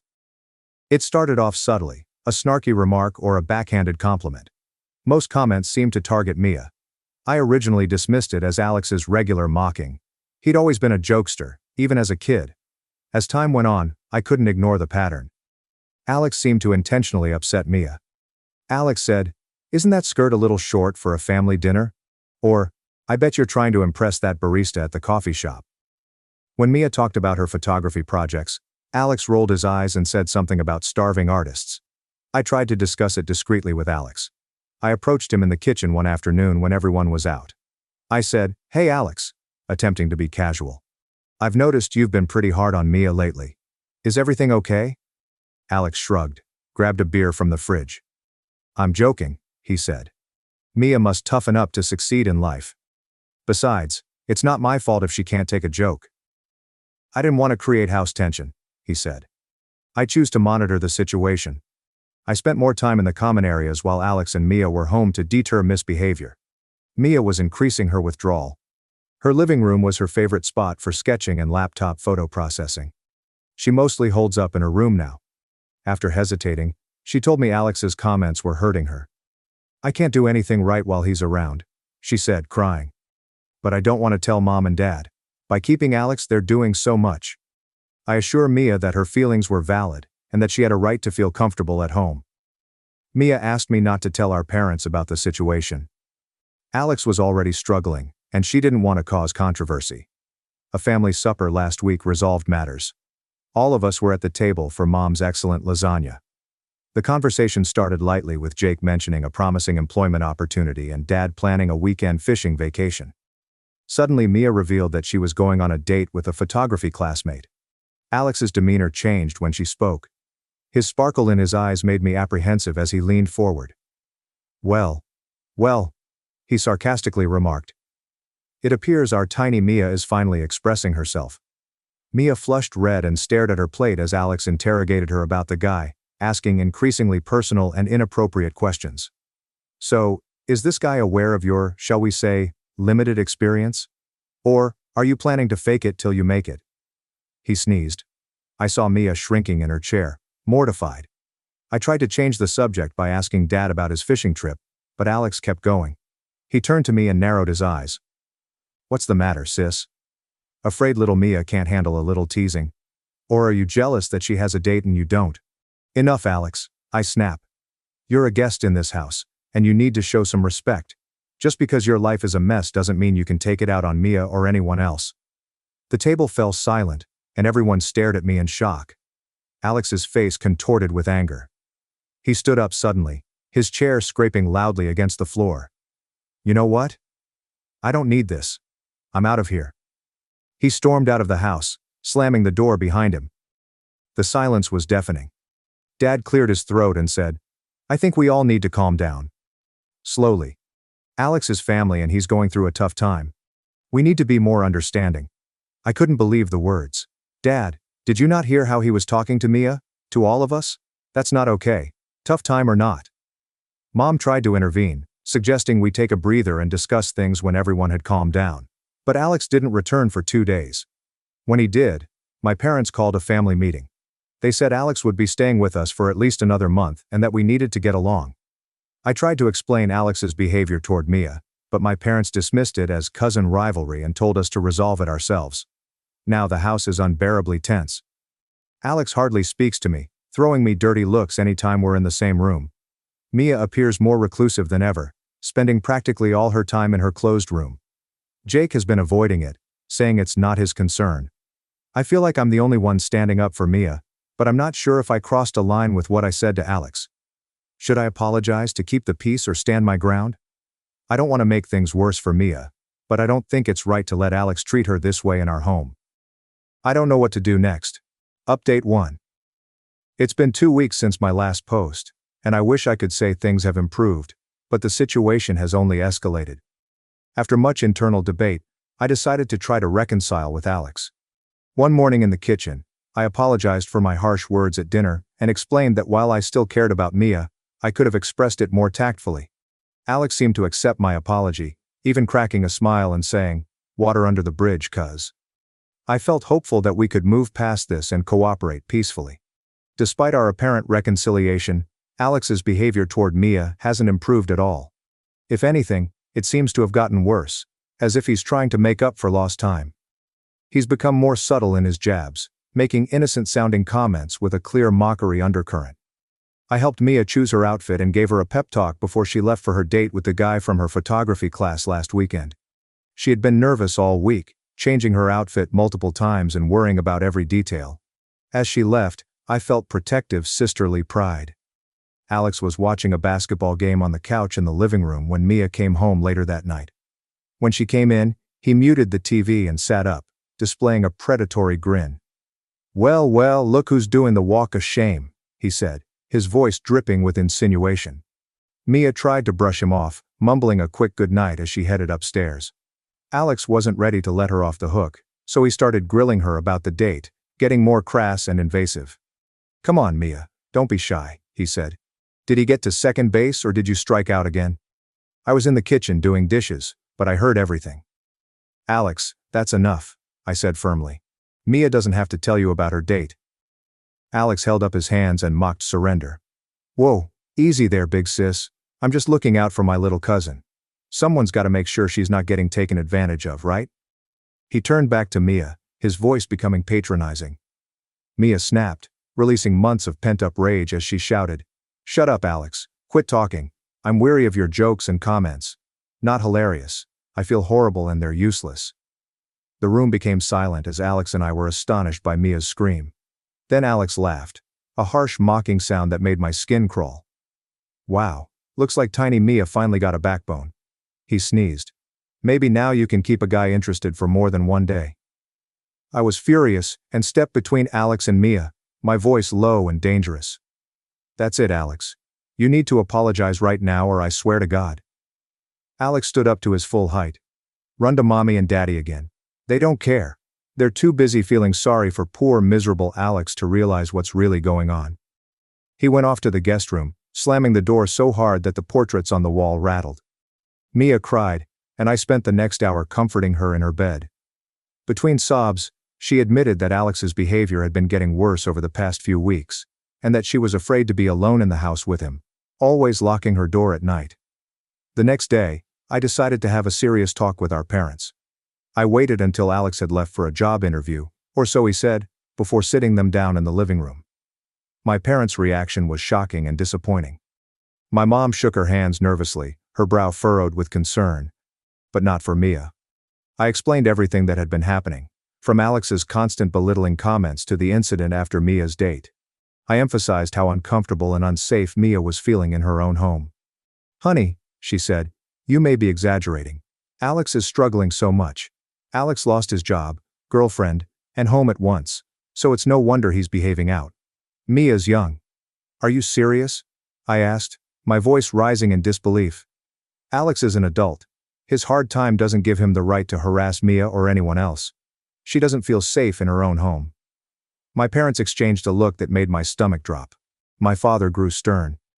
"We appreciate that you're trying to help your sister, but you need to stay out of this. Alex is family, and we won't kick him out when he has nowhere else to go." "So what? We just let him keep treating Mia like this?" I demanded. My mother sobbed. "We'll talk to Alex. We're not kicking anyone out, but if you keep causing problems, we may have to adjust our financial support. Your tuition isn't cheap, you know." I felt slapped. I couldn't believe my parents were prioritizing Alex's comfort over Mia's safety and using my education to keep me quiet. I stormed out of the room, my mind reeling. Now I'm at a loss. Mia is miserable. Alex is unapologetic. My parents seem determined to ignore everything. Jake still wants to help, saying it's not his problem, but I feel like I'm the only one trying to protect Mia, and I'm afraid of the consequences if I push too hard. I'm starting to wonder if I should move out, but I don't know how I'd afford it while finishing my degree. Leaving Mia alone makes me sick, but I'm running out of options. Does anyone have any advice on how to support Mia without alienating my family or jeopardizing my education? I feel trapped in an impossible situation and don't know what to do. Update 2. The past week has been a roller coaster of emotions and events that I'm still processing. After my last update, I felt trapped. My parents refused to acknowledge Alex's seriousness, leaving me feeling helpless and frustrated. I knew I needed to do something more concrete to protect Mia, but I was afraid of overstepping or making things worse. After much internal debate, I made a decision I'm still not comfortable with. I set up a hidden camera in the living room, which is unethical and possibly illegal, but I needed evidence to show my parents that they couldn't deny it. I borrowed a small camera from a friend in my program and carefully placed it on an angled bookshelf to capture most of the living room and part of the kitchen. After 3 days of anxiously checking the footage each night when everyone was asleep, I saw nothing particularly damning, just the usual family comings and goings. But on the 4th day, Alex cornered Mia in the kitchen while she was getting a glass of water. He blocked her path, leaning in close as he spoke. The audio was muffled, but I could hear Mia's fear as she asked him to move. Alex reached out and tried to touch her face, but she jerked away, knocking over her glass. As water spilled across the counter, Mia ducked under Alex's arm and ran upstairs. I was shaking with anger as I watched the footage. This was no longer about snide comments or inappropriate jokes, this was physically intimidating. I went to confront Alex, but he wasn't in the house. I found Mia curled up on her bed with her headphones on. She cried when I showed her the video, admitting that Alex had been getting more physical with his jokes in recent weeks. We showed our parents the video when they got home from work. My mom cried and my dad turned red with anger. Instead of yelling at Alex, he yelled at me. "You violated everyone's privacy. What were you thinking?" I was shocked. I tried to talk about Alex's behavior, but my parents kept talking about me breaking their trust and how low I would go. When I told my dad that the camera had caught Alex assaulting Mia, he said, "It was probably just a misunderstanding," as if to say that Alex was probably just teasing. Mia, who had been quiet throughout the confrontation, stood up and said, "I can't believe you're defending him," shaking her head. "I'm not safe here anymore. I want to leave." That's when I knew we had to leave. I told my parents they were failing to protect their daughter and that I couldn't stand by and watch. I helped Mia pack a bag, threw some of my own things in, and we left that night. Jake finally intervenes and is trying to mediate between us and our parents, but they're more concerned about me overreacting and dividing the family than Alex's behavior. If I don't apologize for the camera incident at home, they'll cut me off financially. I'm looking into getting Mia and me our own place, but it's going to be tight. I'm also considering going to the police with the video footage, but I'm worried about Mia. How do I protect Mia and myself while dealing with the fallout from my family? Has anyone dealt with unsupportive parents? Update 3. A month has passed since my last update, and so much has changed. After much discussion with Mia and advice from a domestic violence hotline, we decided to file a police report about Alex's behavior. It was hard, but we knew it was necessary for our safety and to prevent Alex from harming others. The officers who took our statement were understanding and professional. They reviewed my video footage and took detailed accounts from Mia and me about Alex's behavior. They said Alex's actions may have been harassment rather than assault, but the video of him cornering Mia was particularly concerning. The police also interviewed our parents and Jake, which seemed to wake them up to the seriousness of the situation. Mom called me in tears, apologizing for not believing us sooner, and begging us to come home. Dad was more reserved, but Jake said he seemed shaken by the police involvement. We also contacted our aunt, Alex's mother, to let her know what was going on. Instead of defending Alex, she broke down and revealed that this wasn't the first time he had shown inappropriate behavior toward women. The family had swept away incidents in high school and college, hoping Alex would grow out of it. Due to the police report and investigation, Alex is now facing charges of harassment and attempted sexual assault. He's been ordered to stay away from Mia and me and is no longer living at our parents' house. Last I heard, he's staying with a friend and must attend counseling. Mom has been calling daily to check on us and offering to pay for Mia's therapy. Dad is still struggling to accept everything, but he's trying. He helped us move our remaining things out of the house and respects our need for space. Jake has surprisingly stepped up in a big way. He's been mediating between us and our parents, helping them understand our perspective. He's also supported our decision to involve the police, saying he wishes he had taken our concerns more seriously earlier. Mia and I have found a small, affordable apartment. It's not much, but it's ours and safe. I work part-time at a local community center to cover expenses, and Mia does freelance photography. Juggling work, school, and our new living situation is difficult, but we're managing. I told my graduate advisor about my education. They were very understanding and helped me create a more flexible schedule.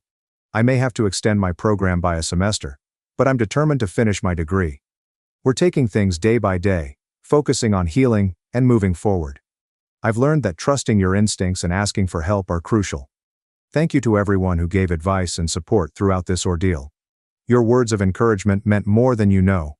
If anyone else is in a similar circumstance, please ask for help. You're not alone and deserve home safety.